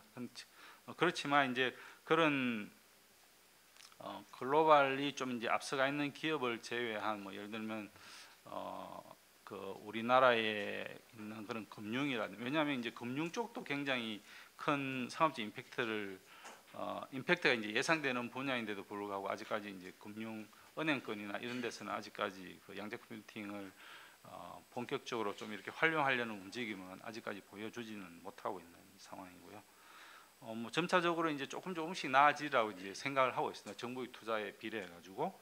그리고 이제 그 기술 개발 측면에서 보면 이제 저희들이 조금 이제 늦게 시작을 한 상황이고, 그다음에 이제 투자도 상대적으로 이제 굉장히 적은 상황인데, 이제 기업이 보는 입장에서는 이걸 좀 더 효율적으로 하려면 결국은 그 목적 지향, 그다음에 정확한 목표를 설정을 하고, 그다음에 기업 중심으로 좀 더 효율적으로 연구 개발을 진행해야 되지 않을까라고 생각을 하고 있는 상황입니다. 그래서 이제 기업은 예를 들면 현재 기술 그리고 근시일의 기술을 가지고 글로벌 리딩 수준의 어떤 그런 그 수준으로 도약하려는 그런 목표를 가지고 진행을 해야 될 것 같고요. 그다음에 이제 학교나 연구소 같은 경우는 뭐 예를 들면 이제 넥스트 제너레이션, 완전히 그런 좀 더 그런 그 산업적으로 당장 활용이 좀 쉽지 않지만 좀 더 도전적인 과제를 가지고 넥스트 제너레이션을 좀 준비하는 그런 투트랙 전략으로 가는 게 어떨까라는 게 저희들 생각입니다. 예, 뭐 일단은 이 정도로 너무 두서없이 말씀을 드린 것 같은데 이 정도로 마치도록 하겠습니다. 네, 예. 감사합니다. 기업 입장에서 그 정부 투자 규모가 아직은 선진기업에 비해서 아직 많이 부족하다는 말씀 주신 것 같습니다. 제 기억으로는 그 지난해 양자 기술 분야 전체 올해 이제 그 예산을 이제 확정을 했는데요. 그게 952억으로 기억을 하고 있습니다. 예. 그러니까 아직 1,000억이 안 되는 건 맞는 것 같고요. 또 하나는 이제 그 기초 연구 부분하고 또 기업하고 좀 이원화 전략을 좀 꾸려달라는 말씀 예. 주신 것 같습니다. 좀 기업 중심으로 목적 지향성으로 예. 그런 지원 제도가 있으면 좋겠다는 말씀 주신 것 같아요. 마지막으로 카이스트의 배준호 교수님 나오셨습니다. 네, 부탁드리겠습니다. 네, 안녕하세요. 카이스트 배준우입니다. 처음 제가 이제 이 자리에 부탁을 받고 사실 제 개인적인 정책 제안은 사실 없는데요. 제가 근데 그 제 쭉 연구했던 경험 바탕으로 이제 말씀드리려고 이제 합니다. 저는 이제 90년대에 이제 입학을 하고 그러니까 양자 알고리즘이 양자 이제 분야가 많이 인기를 받은 처음 시절 90년대 입학을 하고 2002년도에 이제 처음으로 양자 알고리즘 논문을 그 국제 에세이 논문을 이제 썼습니다. 그리고 이제 지금까지 계속 연구를 하고 있는데요. 그중에 2007년, 2011년 사이 4년 정도는 발제하신 그 김재환 교수님 지도하에서 또 연구를 했던 경험도 있습니다. 제가 이제 그 말씀드리고 싶은 건 이제 두 가지인데요. 이제 이 분야에 대한 특성과 그 다음에 연구 개발 환경이 어떻게 변해가는지를 제 그냥 경험으로 이제 또 관찰자 입장으로 이제 과거를 잘 보면 미래를 또 잘 볼 수 있지 않을까 생각해서 말씀을 드리겠습니다. 첫 번째 연구 개발 특성은 양자 컴퓨팅 분야는 1980년대 이제 데이빗 도이치에 의해서 유니버설 쿼antum 컴퓨팅이라는 논문 이제 처음으로 이제 시작을 하면서 이제 정립이 되었습니다. 그래서 순수 기초 분야에서 시작을 했지만 태생적으로는 이제 응용을 목적으로 하는 연구 기술 개발에 해당합니다. 그래서 역사적으로는 양자 알고리즘, 양자 암호 등이 이제 개발되면서 1990년대 중반부터 연구 분야가 본격적으로 형성되고 지금까지 이어져 왔다고 볼 수 있고요. 90년대 이제 중반에 시락 솔러 게이트라는 양자 컴퓨팅을 구현할 수 있는 어떤 원리적인 제안이 이제 가장 시작이었다고 얘기할 수 있겠습니다. 그다음 학술적으로는 양자 정보 발전은 자연계를 비교적 잘 다루고 이해할 수 있는 원자, 광자, 즉 이제 양자 광학 혹은 AMO라고 불리는 분야에서 시작이 되었고, 뭐 지금 현재는 뭐 기초 응용 기술 전반에서 연구 분야가 형성되었습니다. 예를 들면 피지컬 리뷰 A라는 그 AMO 광학과 원자물리 위주의 그 저널에서 얽힘이란 단어가 이제 주로 사용이 됐는데요. 지금은 물리 전반에 A, B, C, D, E, 그러니까 피지컬 리뷰 A, B, C, D, E 저널 전반에 다 얽힘이란 단어가 이제 나옵니다. 산업 분야는 제가 봤을 때 2015년대 전후로 해서 산업계 활발한 활동 때문에 이제 시작이 된 걸로 보고요. 그다음에 기술 자체의 완성도는 아주 많이 높지는 않지만 적극 수용하는 노력이 시작되고 또 유스 케이스도 확장되는 걸로 이제 보고 있습니다. 그다음에 국방 안보에서는 양자 기술 완성도가 아직 높지 않더라도 향후 발전 성장을 가정할 때 완성도 높은 양자 기술은 국가 핵심 기술로 역할을 수행할 것으로 기대하고 있습니다. 그다음에 연구개발 환경에서 이제 제가 보는 거는 이제 저는 그 유럽연합 연구센터인 그 ICFO, 그 Institute of Photonic Science라는 데서 양자 암호로 박사학위를 받았는데요. 이제 그때 제가 들었던 얘기는 만약에 수학자라면 어떤 어려운 난제를 풀기 위해서 끝까지 노력할 겁니다. 그러니까 양자 컴퓨팅 연구하시는 분들은 혹은 이 전 세계의 노력은 양자 컴퓨터 만들어질 때까지 끝까지 아마 노력할 거라고 생각이 됩니다. 그때 이제 제가 들었던 그 콜로퀴엄 발표 중에 로이 글라우버 교수님께서 이제 직접 오셔서 맨하탄 프로젝트에 참여했던 그 본인의 경험을 얘기해 줬는데요.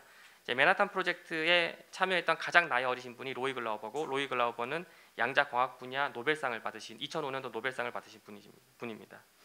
그래서 맨하탄 프로젝트를 저는 이제 학문적 벤치마킹으로 생각을 하고 있는데요. 이제 그 맨하탄 프로젝트는 뭐 지금 유명한 그 물리학자들 오펜하이머, 뭐 엘리코 페르미, 파인만, 위그너, 뭐 베세, 뭐해서 굉장히 많은 물리학자들이 참여했는데 시작은 무기 개발을 목적으로 시작을 했고, 그리고 이 맨하탄 프로젝트 전후로 아마 유럽과 미국의 그 과학기술 차가 역전되지 않았을까 또 생각을 합니다.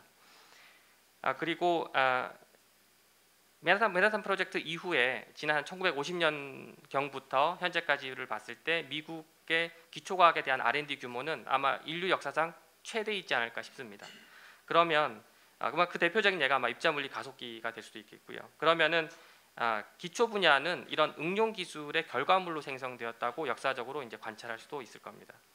그리고 학문적 지형 변화는 이제 제가 아까 말씀드렸지만 피지컬 리뷰 A는 광학 분야 혹은 원자 물리 분야고, B는 응집 물질 분야고, 피지컬 리뷰 C는 핵물리 분야고, 피지컬 리뷰 D는 이제 고에너지, 하이에너지 피직스 분야고, 피지컬 리뷰 E는 이제 통계 분야. 그래서 물리학 분야의 이런 피지컬 리뷰 A, B, C, D 이제 분야별로 나눠져 있었고, 앵탕글먼트라고 불리는 얽힘은 주로 피지컬 리뷰 A에 이제 많이 있었습니다. 그런데 지금 와서 이 모든 저널에서 얽힘이라는 단어가 다 사용됩니다. 그러니 그 얘기는 이제 얽힘이라는 단어는 더 이상 이제 이 광학이나 원자 분리 분야에만 있는 게 아니라 전반에 다 퍼져 있고, 이거를 이제 사실 물리학자들이 어떻게 감당을 했냐면 미국 물리학회 저널, 그러니까 APS에서는 피지컬 리뷰 X를 만들고 피지컬 리뷰 X 퀀텀을 만들어서 양자로 묶이는 전 분야를 담을 수 있는 그런 저널을 또 만들었습니다.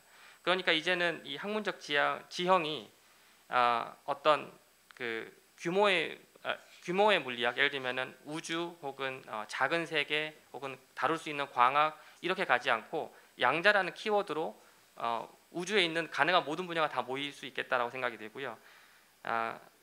어떻게 보면 이제 재배열이 될 수 있는 거죠. 그래서 이런 교차, 학문간 물리학 내에서도 어떤 교차 연구가 많이 일어난다는 걸 이제 볼 수 있습니다. 그래서 이제 결론적으로 이제 두 가지는 양자 정보 기술을 목적 지향적으로 정책 혹은 설계한다면 그 결과물로 응용과 기초가 모두 나타날 수 있지 않을까라는 걸 이제 지난 과거 맨하탄 프로젝트에서 좀 생각을 했고요.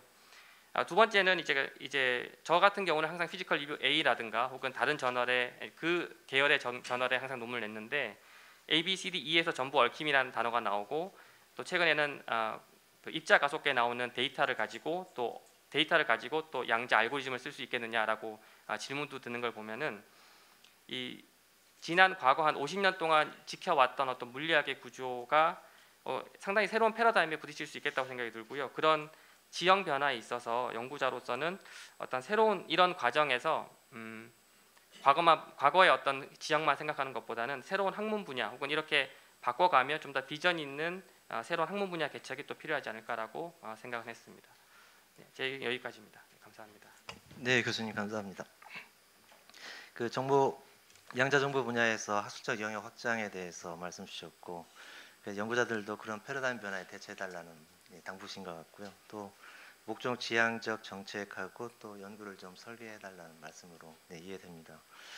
모두 감사드립니다. 이어서 오늘 참석하신 분들의 질문을 받도록 하겠습니다. 먼저 플로어에서 질문 주시면 감사하겠습니다. 예, 좀 저부터 좀 질문 드리겠습니다. 제가 관심이 좀 많아서 아까 우리 이용호 단장님께서도 이제 활용 분야 파트에서 이끌어주는 게 좋다라는 말씀을 주셨고, 또 김동호 상무님께서도 이제 기업연합에서 지금 기업에서 실제 쓸 수 있는 적용 분야를 먼저 고민하는 게 좋겠다 말씀 주셔서 저는 전적으로 공감을 하는데요. 제가 이해하자는 차원에서 제가 그 얼마 전부터 좀 IBM하고 퀀텀 웹사이트 들어가서 이렇게 보니까 그곳에서는 그 구글 같은 경우는 시라큐라는 파이썬 소프트 라이브러리를 공개해서 사람들이 사용할 수 있도록 공고하고 있고, IBM도 이제 퀀텀 컴포즈를 만들어서 이제 누구나 들어와서 이렇게 쓸 수 있게 자기 커뮤니티를 넓혀가는 작업을 하는 거 봐서는 지금 아직 기술 개발이 미진하긴 하지만 이것만 가지고 풀 수 있는 문제들이 꽤 많이 있는 것 같거든요. 그래서 이제 실제 그 문제를 풀면서 뭐 논문 쓰는 사람도 나오고 있다고 하는 거 보면 우리나라 기업에서도 지금 도저히 종전의 컴퓨팅 가지고는 안 되는 양자로만 풀 수 있는 어떤 문제들이 다 있을 거라고 생각이 들고, 그런 문제들을 디파인해서 활용자 입장에서 좀 실제 해결해 볼 수 있는, 뭐 IBM이나 구글은 왔다고 보니까, 그래서 우리 기업에서도 그렇게 해서 실제 문제 푸는데, 아까 금융도 말씀하셨고, 그래서 문제를 가지고 있는 사람들이 주도할 만큼 여건이 지금 돼 있는 건지, 우리나라도 안 되면 계속 IBM이나 구글 걸 써가지고도 해야 되는 건지, 아니면 우리 쪽에서 좀 그런 걸 좀 준비해 줄 수 있는 여건이 되는 건지, 그게 좀 궁금해서 좀 질문드리고 싶습니다. 뭐 아무나 좀 답변 주시면 좋겠습니다. 네, 지금 이제 그 의견이 좀 양자 컴퓨팅에 대한 일반적인 의견이 상당히 좀 다양합니다.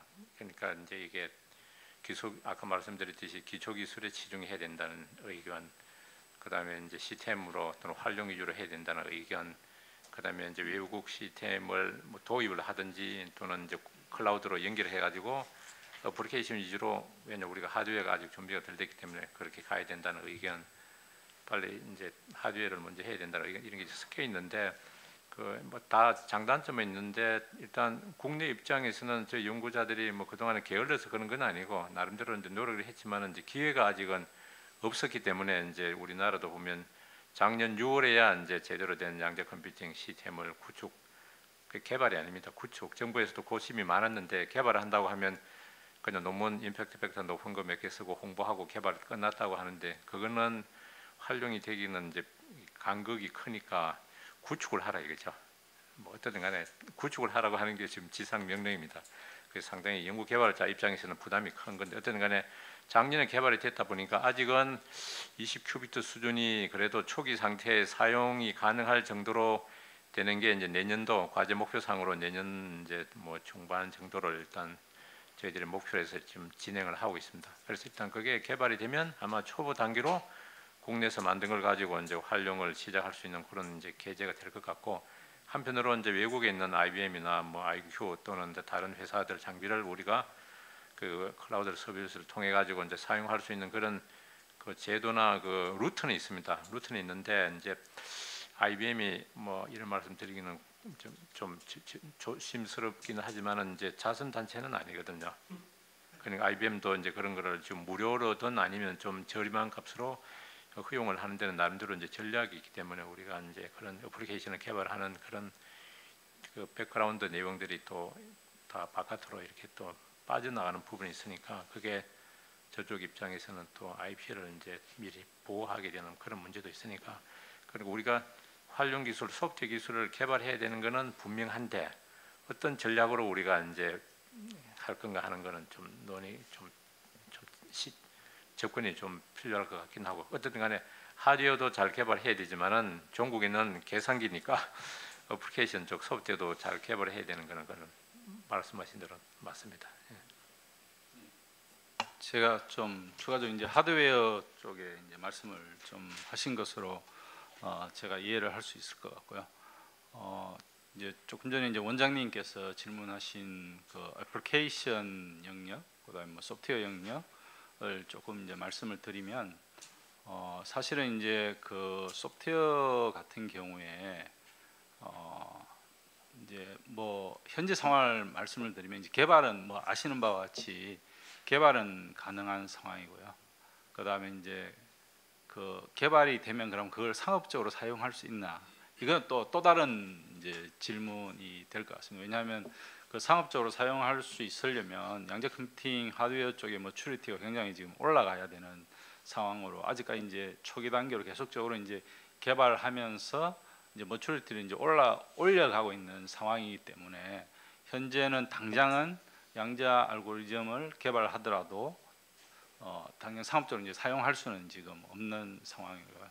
그럼에도 불구하고 이제 기업들이 지금 준비를 해야 되는 이유는, 그 양자 컴퓨팅 쪽의 어떤 그런 그 알고리즘들은 기존에 저희들이 알고 있는 그런 알고리즘, 디지털 그러니까 현재 컴퓨터에서의 알고리즘과 완전히 다른 구조를 가지고 있습니다. 그래서 기존에 있는 알고리즘을 배우신 분들은 처음에는 굉장히 이제 생소하기도 하고, 왜냐하면 그 제가 이제 맨날 그 매일 항상 이제 말씀드리는 부분은 뭐냐면, 기존에 있는 알고리즘들은 굉장히 인간의 의식의 흐름대로 알고리즘화 되어 있거든요. 기본적으로 이제 그 기존에 이제 컴퓨터라는 결국 이제 폰 노이만 방식 아키텍처를 가지고 굉장히 그 패러렐 그런 프로세싱이 아니라 시퀀셜한 그런 루틴을 가지고 이제 계산도 하고 그다음에 이제 알고리즘화 되어 있는데, 양자 컴퓨팅 같은 경우는 완전히 그 패러렐리즘을 이용한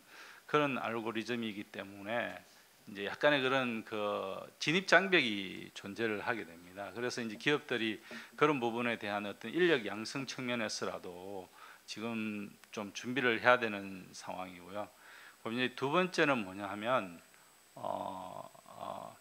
이게 이제 그 양자 컴퓨팅의 상업적으로 이용될 수 있는 시점이 되면은 굉장히 이제 그 어찌 됐든 그 산업 자체는 굉장히 얼리 시점이 되는 거거든요. 그게 초기 단계가 되는데, 그 초기 단계에서는 분명히 문제가 발생하는 건 뭐냐면 양자 컴퓨팅의 리소스 부족 상황이 분명히 발생을 할 겁니다. 그러니까 양자 컴퓨팅의 리소스 부족, 그리고 양자 컴퓨팅을 활용할 수 있는 인력 부족, 이제 그런 부족들을 극복하기 위해서는 기업들이 지금부터라도 인력 양성을 하고, 그다음에 그런 그 양자 컴퓨팅 하드웨어를 개발하는 업체와 굉장히 타이틀리하게 좀 관계를 가지면서 리소스 확보 차원, 그런 리스크 해지 차원에서라도 진행하는 게 이제 좋을 것 같다는 생각이고요.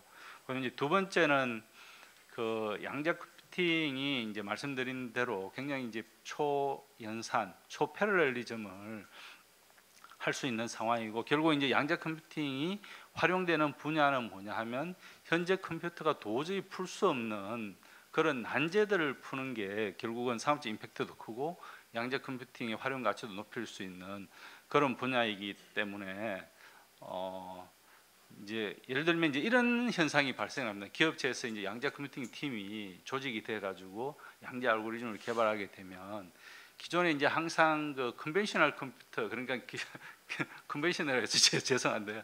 기존 컴퓨터에서 그 기존 컴퓨터의 알고리즘을 하시는 분들의 어떤 그런 자극제가 굉장히 됩니다. 왜냐하면 기존 컴퓨터는 분명히 그런 그 컬스 오브 디멘셔널리티 문제 때문에 딱 한계를 가지고 있는데, 양자 컴퓨팅 팀이 딱 들어오면 그 한계를 깨려고 노력을 하거든요. 그러니까 기존 컴퓨팅에 있는 분들도 그 한계를 깨려고 하고, 그다음에 양자 컴퓨팅은 그 한계에서부터 출발하는 문제를 다루기 때문에 양쪽의 어떤 그런 시너지 효과도 분명히 낼 수 있는 그런 영역이 될 수 있을 것 같고요. 제가 보기에는 양자 컴퓨팅 알고리즘 개발하는 데는 그렇게 큰 비용이 들지 않거든요. 하드웨어 개발은 이제 굉장히 큰 비용이 들고 대규모의 인력을 유지해야 되는 그런 문제가 있지만, 양자 컴퓨팅 알고리즘 개발은 굉장히 소수의 인력으로 굉장히 상대적으로 적은 비용으로 할 수 있는 분야이기 때문에 제가 보기에는 리스크 해지 차원에서라도 기업들이 그 문제에 관심을 가지고 진행을 하면은 굉장히 그런 기업의 장기적인 그런 전략 관점에서도 굉장히 도움이 될 걸로 그렇게 생각을 하고 있습니다. 예, 저도 좀 한 말씀 드리자면, 원장님 굉장히 중요한 질문을 하셨습니다. 지금 이 양자 컴퓨터 활용 측면, 사실은 이제 컴퓨터 개발하고 뭐 어떤 제품을 만드는 사람들도 항상 물어보거든요. 킬러 애플리케이션이 뭐냐? 그러니까 이제 아무리 잘 만들어놔도 쓸 사람이 없으면 안 쓰고, 아무리 허접해도 야 그거 재밌다 이러면 많이 쓰게 되거든요. 그 뭐 예를 들면 텔레비전이라든가 전화기라든가 이런 게 다 사실은 뭐랄까, 제가 보기에는 쓸모없는 일이라도 야 이거 재밌다, 엔터테인먼트 쪽으로 그냥 엄청나게 많이 팔리면서 그냥 폭발적으로 그 기술이 발전하는 수도 있습니다. 그래서 킬러 애플리케이션이 뭐냐, 그런 쪽에 사실은 하시는 분들이 있습니다. IBM 같은 경우는 자기네들이 역시 지금 그 계산으로 뭐 돈을 많이 벌 수 있는 데가 파이낸셜 마켓이거든요. 파이낸셜 쪽에 알고리즘 소프트웨어를 개발을 하고 있습니다. 그 다음에 사실은 이제 양자 컴퓨터로 할 수 있는 거가 아까 그 계산 능력이 디지털 컴퓨터보다 지수함수적으로 크고 빠른 계산을 할 수 있는 그런 능력이 있다고 했는데, 그런 부분이 바로 어떤 물질에 관한 연구입니다. 그러니까 양자 원자 분자 단위의 어떤 연구를 하다 보면은 그게 퀀텀 매니바디 양자 다체 문제라는 데로 내려가는데, 예를 들면 전자가 한 50개가 있으면 실질적으로 우리는 지금 현존하는 컴퓨터로 풀 수가 없습니다. 제대로 풀 수가 없습니다. 그런데 양자 컴퓨터는 그 비슷한 숫자의 큐비트를 풀 수 있을 거다라고 예상을 하거든요. 그러면 그런 게 제일 먼저 적용되는 데가 어디냐 하면 아주 기본적인 화학 문제입니다. 물질을 다루는 문제. 그래서 신약 개발하는 쪽에 사람들이 굉장히 관심이 있고, 그런데 이게 제대로 된 양자 컴퓨터가 나와야 되는데 그게 그때까지 굉장히 어렵습니다. 그래서 사실은 어느 정도 불만족스럽지만 좀 어설픈 양자 컴퓨터라도 할 수 있는 것들이 뭐냐 하는 데 대해서 사람들이 많이 연구를 하고 있습니다. 그래서 그런 연구들, 그러니까 뭐 그런 중에는 이제 사실은 우리가 요즘 AI 많이 이야기하지만 퀀텀 머신 러닝도 사실은 좀 에러 쪽을 약간 희생한다 하더라도 얻을 수 있는 굉장히 좋은 그 킬러 애플리케이션이 될 수 있습니다. 그래서 사람들이 굉장히 정말 이 양자 컴퓨터가 나온다고 그러니까 생각지도 못했던 이런 문제들이 요즘 등장하고 있습니다. 그러니까 이게 많이 알려질수록 많은 사람들의 궁금했던 이런 문제들이 솟아나오기 때문에 그런 것들을 우리가 캐치해가지고 하나씩 공략해 나가야 되는데, 근데 문제는 그렇게 할 때 양자 컴퓨터는 굉장히 지금 현재로서는 만들기가 굉장히 비쌉니다. 그러면 사람들은, 기업은 특히 가성비를 따지게 됩니다. 이거 그냥 디지털 컴퓨터로 풀 수 있는 거 아니야? 할 수 있느냐 없느냐? 할 수 없는 거는 이제 양자 컴퓨터로 가야 되거든요. 그런 문제에 있어서 여러 가지 싸움이 생길 수가 있게 되고, 그 다음에 여러 가지 아까 말씀하신 대로 킬러 애플리케이션을 갖다가 우리가 찾아내서 양자 컴퓨터가 정말로 잘할 수 있다는 걸 데몬스트레이션 하는 것, 그거가 아마 우리가 지금 아마 IBM, 구글 이런 거 쫓아가기는 힘들지는 몰라도 양자 컴퓨터를 활용하는 면에 있어서는 상당히 우리가 앞서 나갈 수 있지도 않을까, 그런 생각해 봅니다. 또 질문 있으신가요? 네. 저기 하나 또 잊어버렸습니다. 네네. 제가 이 문제를 이야기하고 싶었는데, 지금 개개인이 책상 위에 컴퓨터를 갖고 있고 손바닥에 컴퓨터를 갖고 있지만 아주 큰 계산은 그 클라우드 컴퓨팅에 맡겨서 하거든요. 그러니까 예를 들면 키스티라는 데서 우리나라 여러 가지 기초과학 쪽에 컴퓨팅 서비스를 하고 있습니다. 근데 문제가 있습니다. 기업이 그걸 이용하려면 기업은 자기네들이 아주 귀하게 여기는 알고 싶은 문제를 컴퓨터에 맡겨서 풀거든요. 그럼 문제를 입력을 해야 될 거 아닙니까? 그럼 푸는 데는 저쪽에 있단 말입니다. 컴퓨터 관리하는 회사. 그 컴퓨터 회사는 내가 무슨 문제를 풀고 싶어 하는지 다 들여다볼 수 있을 거 아닙니까? 문제를 가려야 됩니다. 이걸 갖다 블라인드 컴퓨팅 이렇게 부릅니다.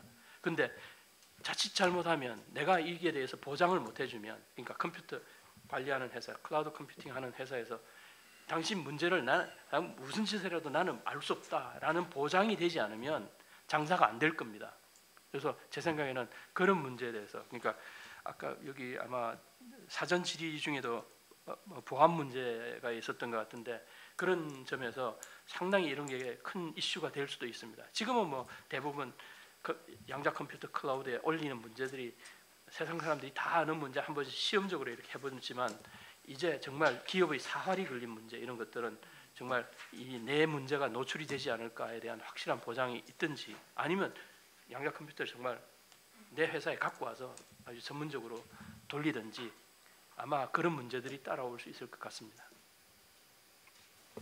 네, 추가적인 질문 네, 없으시면 네네네 말씀 주세요. 예, 뭐 알기 쉽게 설명해 주시고 뭐 여러 가지 토론 뭐 재밌게 잘 들었습니다.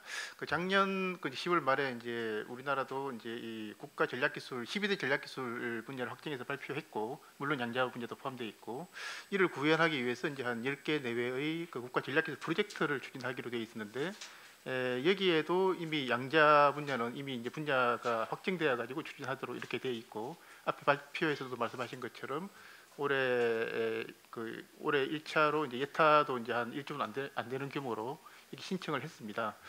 이 국가 전략기술 프로젝트의 이제 주요한 특성이 그 본부처 민관 합동 대형 연구개발 프로젝트로 추진하고 임무 목표 중심으로 이제 이렇게 달성하는 게 굉장히 큰 어떤 그런 특징이기 때문에 만약에 이 사업단 체제로 운영될 때 사업단장님께도 굉장히 고도의 재량권을 부여해가지고 임무 목표 달성을 할 수 있도록 이렇게 이제 하는 게 주요한 특성이지 않습니까?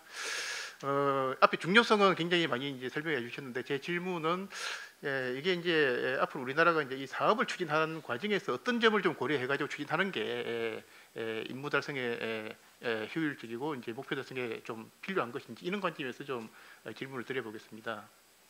뭐 예타도 이제 결과를 기다려야 되겠습니다만 이번에 이제 1조 원 이내에 약간 안 되는 규모로 이제 사업 신청할 때 그 전략기술 중점기술 분야인 3개 분야가 다 포함되어 있지 않습니까? 컴퓨팅, 뭐 센서, 통신 이렇게 3개 분야를 한 개 사업에 이렇게 동시에 이렇게 추진하는 것이 좀 좀 시너지 효과가 이렇게 큰 어떤 그런 효과가 굉장히 큰 것인지 일단 이런 점이 좀 일단 첫 번째로 궁금하고요.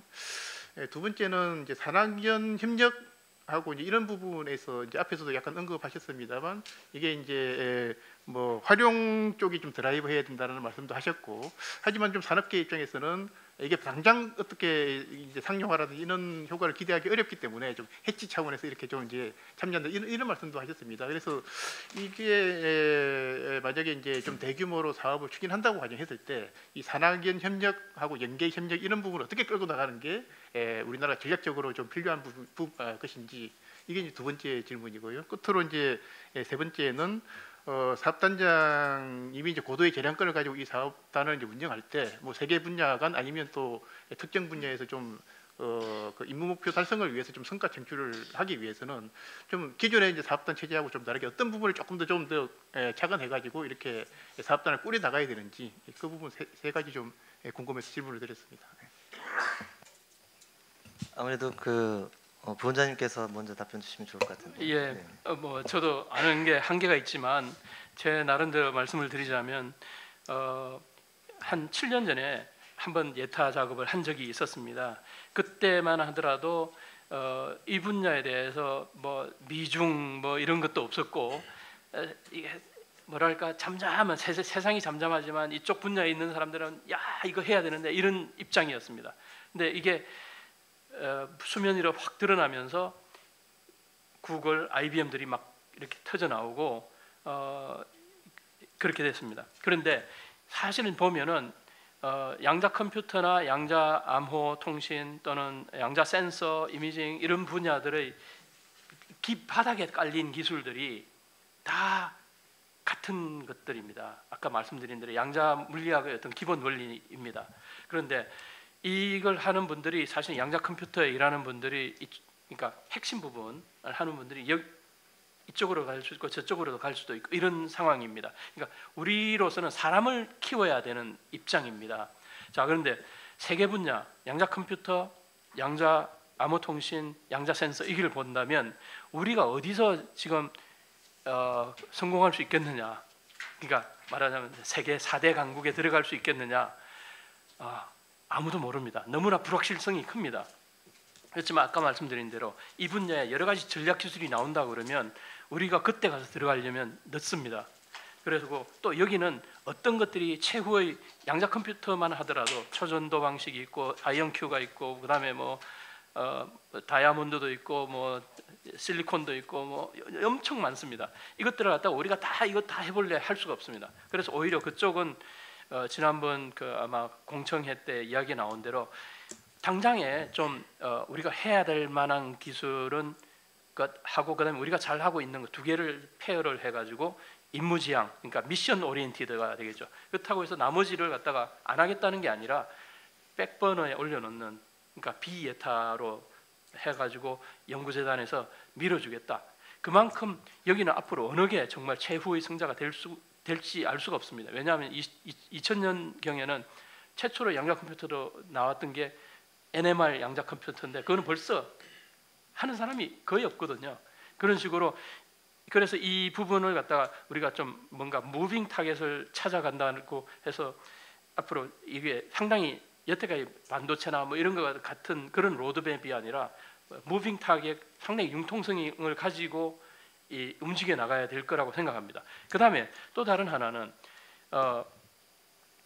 이 양자 센서나 이런 쪽은 7년 전인가 그때 할 때는 아예 분야가 없었습니다. 그렇지만 우리나라에서 상당히 많은 기업들이 센서를 하고 있는데, 근데 양자 물리학 하는 사람들이 센서를 할 수는 없거든요. 그 센서가 뭐 하는 건지 어떻게 하는 건지 잘 모르는 사람들이 대부분이니까요. 좀 센서 하는 사람들은 센서가 뭘 해야 되는지 안다고요. 그렇지만 지금 가진 기술로는 센싱 하는데 이 정도까지밖에 안 되니까 이분들이 양자 물리학의 원리를 가져가면 좋겠다, 이런 의미가 지금 들어있는 거죠. 모르겠습니다. 이게 정말로 먹혀 들어갈지 안 될지. 그 부분은 우리나라 사람들이 얼마나 여기에 새로운 기술에 대한 갈급하는 그런 의지가 있느냐에 달려 있다고 생각합니다. 그러니까 양자 물리학을 하는 사람들이 모든 걸 다 하겠다는 게 아니라, 자, 이런 새로운 방식이 있으니까 이걸 기존의 테크놀로지에서 가져가라. 지금 현재 그걸 제대로 이제 뭔가 시장에 먹혀 들어가고 있는 데가, 우리나라 하고 있는 데가 양자 암호 통신입니다. 벌써 KT하고 SKT는 상당한 수준에 이르렀습니다. 근데 그게도 물론 여러 가지 문제점이 있기는 있지만 세 분야에서 볼 때는 지금 나름대로 기업이 들어가서 이걸 차곡차곡 지금 몇 년째 해 나가고 있습니다. 그런 식으로 우리 양자 컴퓨터도 하드웨어뿐만 아니라 소프트웨어, 응용 소프트웨어 디벨롭 하는데, 그다음에 센서 쪽은 지금 분야가 굉장히 많습니다. 이런 부분은 아주 큰 돈 들이지 않고 양자 키 아이디어를 갖다 가져가서 하겠다는 의지만 있으면 할 수 있지 않을까. 모르겠습니다. 제가 너무 나이브하게 생각하는 건지 모르겠지만 그런 기회가 있다는 걸 우리 기업들에 알려야 된다고 생각합니다. 네. 네. 예, 추가적으로 조금 이제 말씀을 드리면, 이제 질문을 한 3가지 정도 해주셨는데 아마 첫 번째 질문은 충분히 이제 교수님께서 말씀을 하신 것 같고, 두 번째하고 세 번째 질문은 굉장히 이제 유사한 질문이어서 그냥 통으로 해서 말씀을 드리도록 하겠습니다. 아마 이제 기업 쪽에서 바라보는 거랑 그다음에 연구소 쪽에서 바라보는 거랑 명백하게 이제 그 시각의 차이가 존재할 걸로 생각을 하고 있고요. 근데 이제 그 글로벌 상황을 보면 사실은 그 이제 양자 컴퓨팅, 이제 센서나 커뮤니케이션을 좀 제외하고 양자 컴퓨팅 분야만 말씀을 드리면, 전 세계적으로 대학교에서 계속 진행되던 그런 연구 활동들이 이미 산업화가 거의 완료가 된 상황입니다. 거의 대부분의 이제 유명한 학교들, 뭐 예를 들면 캠브리지, 뭐 MIT, 뭐 그다음에 하버드, 이런 학교들은 다 이제 스핀업을 해서 이미 이제 회사가 지금 그 소위 말해 갖고 이제 풀스택 회사로 이제 진행을 하고 있는 상황이고요. 이제 그런 측면에서 보면 지금 사실은 예를 들면 뭐 한 5년이나 10년 전 정도면은 좀 더 이제 그 기초에 좀 이제 집중을 하면서 연구소나 이제 학교 레벨에서 이제 굉장히 그런 연구들을 광범위하게 진행하면은 좋을 것 같은데, 현실은 지금 그렇지는 않는 상황이거든요. 전 세계적으로 굉장히 이제 그 경쟁이 치열한 상황에서 소위 말해 갖고 이제 그 국민의 돈인가 거의 한 4천억 정도가 지금 다음 8년 동안 양자 컴퓨팅 분야에 이제 투입이 되는데, 그 4천억을 굉장히 효율적으로 사용을 해야 되지 않느냐라는 게 이제 제 개인적인 생각이고요. 그리고 이제 효율적으로 사용하는 거에 대해서는 그 학교나 아니면은 뭐 그런 연구소보다는 기업이 굉장히 드라이빙 할 수 있는 그런 체제로 가는 게 좀 효율적이지 않을까라고 생각을 하고 있습니다. 이제 실제로 보면 제가 뭐 생각하건데 그 예를 들면 연구소 이제 학교 쪽에서 하는 것보다는 기업 쪽에서 하는 게 이제 효율적인데, 어떻게 보면 이게 프로 선수하고 아마추어 선수하고 경쟁하는 것 같거든요. 그래서 제 말은 뭐냐면 기술이나 연구에 대한 그런 프로와 아마의 차이가 아니고 그 어떤 그런 조직의 효율성 그리고 익스큐션에 대한 효율성, 이런 측면에서 보면은 아무래도 기업과 그다음에 연구소가 추구하는 방향, 그다음에 추구하는 뭐 그런 철학 이런 것들이 다르기 때문에 기업이 중심이 돼가지고 강력한 드라이빙으로 진행을 해야 그 비용들을 효율적으로 사용하고 빨리 지금 글로벌 선두 기업과의 그 격차를 빨리 해소할 수 있지 않을까, 그렇게 생각을 하고 있습니다. 네, 감사합니다. 여기 지금 기업 쪽에서 말씀하셨는데, 저도 사실은 옛날에 한 20년 전에는 기업 대기업에 있으면서 이걸 회사에서 하자고 이렇게 했었던 적이 있었습니다.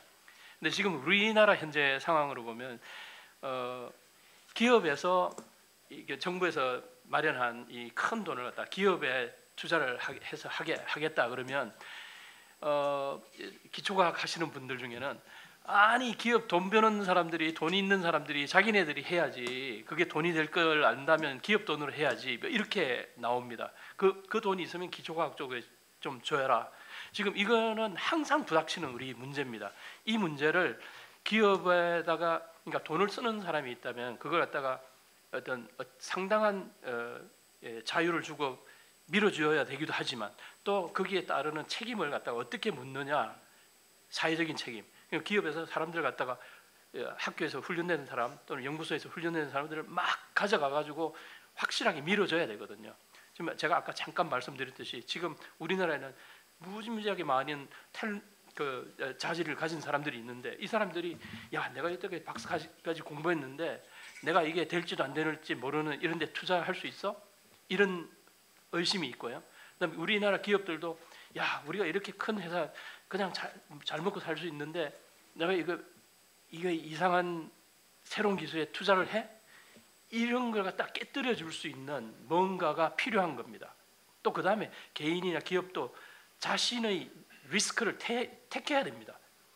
우리가 망할지도 모르지만 내가 이걸 하겠다, 이런 의지가 있어야 되고, 또 그 다음에 사회적으로 그런 자원을 투입하면 거기에 대한 책임을 확실하게 물을 수 있는 그런 게 돼야 되겠죠. 네, 감사합니다. 그 온라인을 통한 그 질문도 상당 부분 많이 와 있는 상황인데요. 죄송하지만 한 2개 정도만 질의에 답변을 드리고 마치고자 합니다. 미리 말씀드리면 이제 그 질문하신 모든 분들께 감사드립니다. 먼저 배준우 교수님께서 말씀 주시면 좋을 것 같아요. 그 양자 컴퓨팅이 앞으로 나아오게 될 AI를 어떻게 변화시킬지 궁금합니다라는 부분인데요. 네네.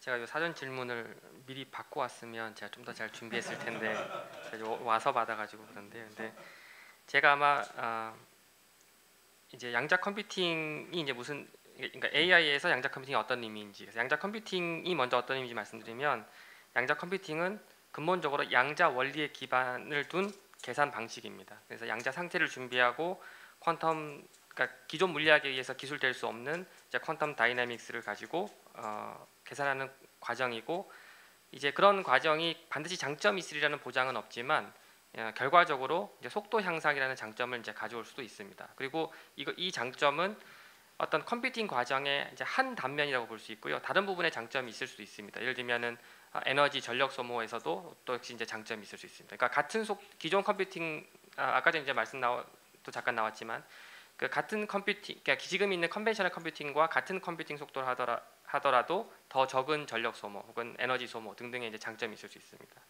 그래서 이제 제가 이 내용은 원리적으로만 말씀드릴 수밖에 없는데요. 첫 번째는 이제 AI가 가지고 있는 어떤 기술적인 문제를 해결하는 방향으로, 아까 전에 상무님 말씀하신 대로 양자가 어디 쓸 거냐 그러면 이제 지금 있는 기술의 한계점에서 더 나아갈 수 있는 방향이 돼야 될 텐데, 이제 현재 AI가 가지고 있는 어떤 기술적인 문제나 결함들이 있을 수 있습니다. 이제 그 문제를 해결하는 방안으로 반드시 양자 컴퓨팅의 응용을 생각할 수가 있을 거고요. 이제 두 번째는 현재 AI의 어떤 알고리즘이 굉장히 잘 작동한다 하더라도 또 새로운 원리, 양자 원리를 사용하면 그보다 더 잘할 수 있습니다. 그래서 다시 또 그 AI의 기술의 한계를 또 다시 극복하는 방향으로 또 기술 개발될 수 있을 거라고 생각합니다.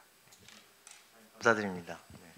마지막 질문은 저희 키스텝에서 답변이 맞을 것 같습니다. 그 국내 주요 투자 기업과 투자 규모, 기술 수준 격차라는 부분하고 이해 가능할지 모르겠습니다. 네, 그리고 다른 하나는 이제 그 국가 전략에 어떤 내용들을 담게 될까요?라는 질문인데 저희 쪽에 그 진영위원 성장동력사업센터장님 네, 좀 부탁드리겠습니다. 예, 안녕하세요. 키스텍 성장동력사업센터장 진영현입니다. 먼저 그 기업의 투자가 얼마나 되고 있는지는 사실 저희가 양자 분야에 특정을 해서 기업들을 조사한 적은 없기 때문에 이제 추정을 할 수밖에 없고요. 그 기업의 R&D 활동을 조사하는 그 연구의 활동조사라는 그 조사 통계를 좀 활용을 해서 좀 넓은 범위에서 이렇게 추정을 해보면 대략 21년 기준으로 약 1조가 조금 넘는 금액들이 기업에서 투자가 되고 있다. 근데 뭐 딱 양자 분야라기보단 그 주변 기술까지 좀 포함한 내용이고요.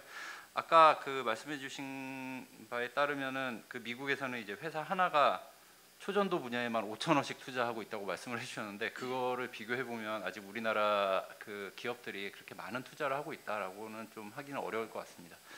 기술 수준 같은 경우도 지금 저희가 파악하고 있기로는 양자 기술은 최고 선진국 대비 60%가 조금 넘는 수준의 기술을 확보를 하고 있어서 격차는 대략 4년 이상, 4.5년 정도 나는 걸로 파악을 하고 있고요. ICT 기술의 평균적으로 대략 80% 그리고 한 2년 정도의 격차가 있는 거에 비하면 양자 기술은 아직까지 좀 따라가야 될 그런 부분이 많은 걸로 파악을 하고 있습니다. 국가 전략을 말씀해 주셨는데요. 21년도 4월에 이제 양자 기술, 양자 정보 기술에 대한 그 R&D 전략이 나온 이후로 작년에 그 양자 기술 로드맵을 저희 과기부와 저희 키스텝이 주관을 하고 또 여기 이제 발제자분, 토론자분 포함한 유수 연구자들 그리고 기관들이 힘을 합쳐서 작성을 한 바가 있습니다. 그 좀 특징을 말씀을 드리면 먼저 양자 기술이 아까 말씀해 주신 대로 뭐 방향성이 정립이 돼 있거나 이렇게 딱 정해진 경로가 없기 때문에 되도록이면은 가능성이 있는 여러 가지 좀 접근 방법이나 연구 분야를 포괄을 하고자 했고요. 시간적으로는 2030년까지의 분야별 목표를 설정을 하고 그걸 달성하기 위한 기술적인 마일스톤을 설정을 했습니다. 이런 그냥 기술적인 경로뿐만 아니라 좀 더 구체적인 투자 전략들, 예를 들면 어떤 분야는 좀 미션 중심으로, 임무 중심으로 탑다운으로 가고 어떤 분야는 좀 그 기초 원천을 통해서 바텀업으로 올리는, 그래서 이제 분야별 특성을 고려를 하고 우리나라 상황을 고려한 그런 구체적인 투자 전략을 담고자 했고요. 이런 그 양자 기술의 핵심적인 분야뿐만 아니라 양자 연구나 산업화의 기반이 될 수 있는 소재 부품 장비, 이러한 개발들을 어떻게 해나갈지도 같이 담았습니다. 또한 당장 연구에 필요한 인프라를 어떻게 확보할지 또 포괄을 하고 있습니다. 작년 12월 말에 그 국가심사나의 그 양자 특위, 양자 기술 개발 특별위원회 이제 보고가 돼서 논의가 한 차례 된 바 있고요. 현재 조금 보완하고 수정하는 작업을 통해서 아마 조만간 우리나라 그 양자 기술 개발의 비전과 함께 그 구체적인 내용이 공개될 걸로 그렇게 알고 있습니다. 네, 감사합니다. 이제 마무리할 시간인 것 같고요. 오늘 그 소중한 말씀 감사드립니다. 저희 쪽 키스텝에서도 또 세부 전략들을 기획하고 또 보완하는 과정을 준비하고 있는데 오늘 주신 말씀들 저희 충분히 참고가 될 만한 내용들인 것 같습니다. 또 어제 그 국무회에서 제1차 국가연구개발 중장기 투자 전략 발표 자료를 봤는데요. 양자 분야에 관해서는 정부가 주도로 이끌겠다라는 그 뭐라고 해야 되나요? 천명을 한 바가 있습니다. 그래서 앞으로 세부 투자나 이런 부분들을 어떻게 저희가 수립해서 설득력 있게 제공할까라는 것도 되게 중요한 관건이 아닌가라는 생각이 듭니다. 오늘 발표해 주신 김재환 부원장님 감사드리고요. 또 토론해 주신 김동호 상무님, 배준우 교수님, 이용호 단장님 다시 한번 감사의 말씀 드립니다. 끝으로 공지사항 말씀드리겠습니다. 그 4월 10일 수요 포럼이 또 개최되는데요. 근본 주제는 이제 차세대 2차 전지 경쟁력 강화 강화 방안입니다. 또 많은 관심과 참여를 부탁드리겠습니다. 그럼 수요 포럼 마치도록 하겠습니다. 감사합니다.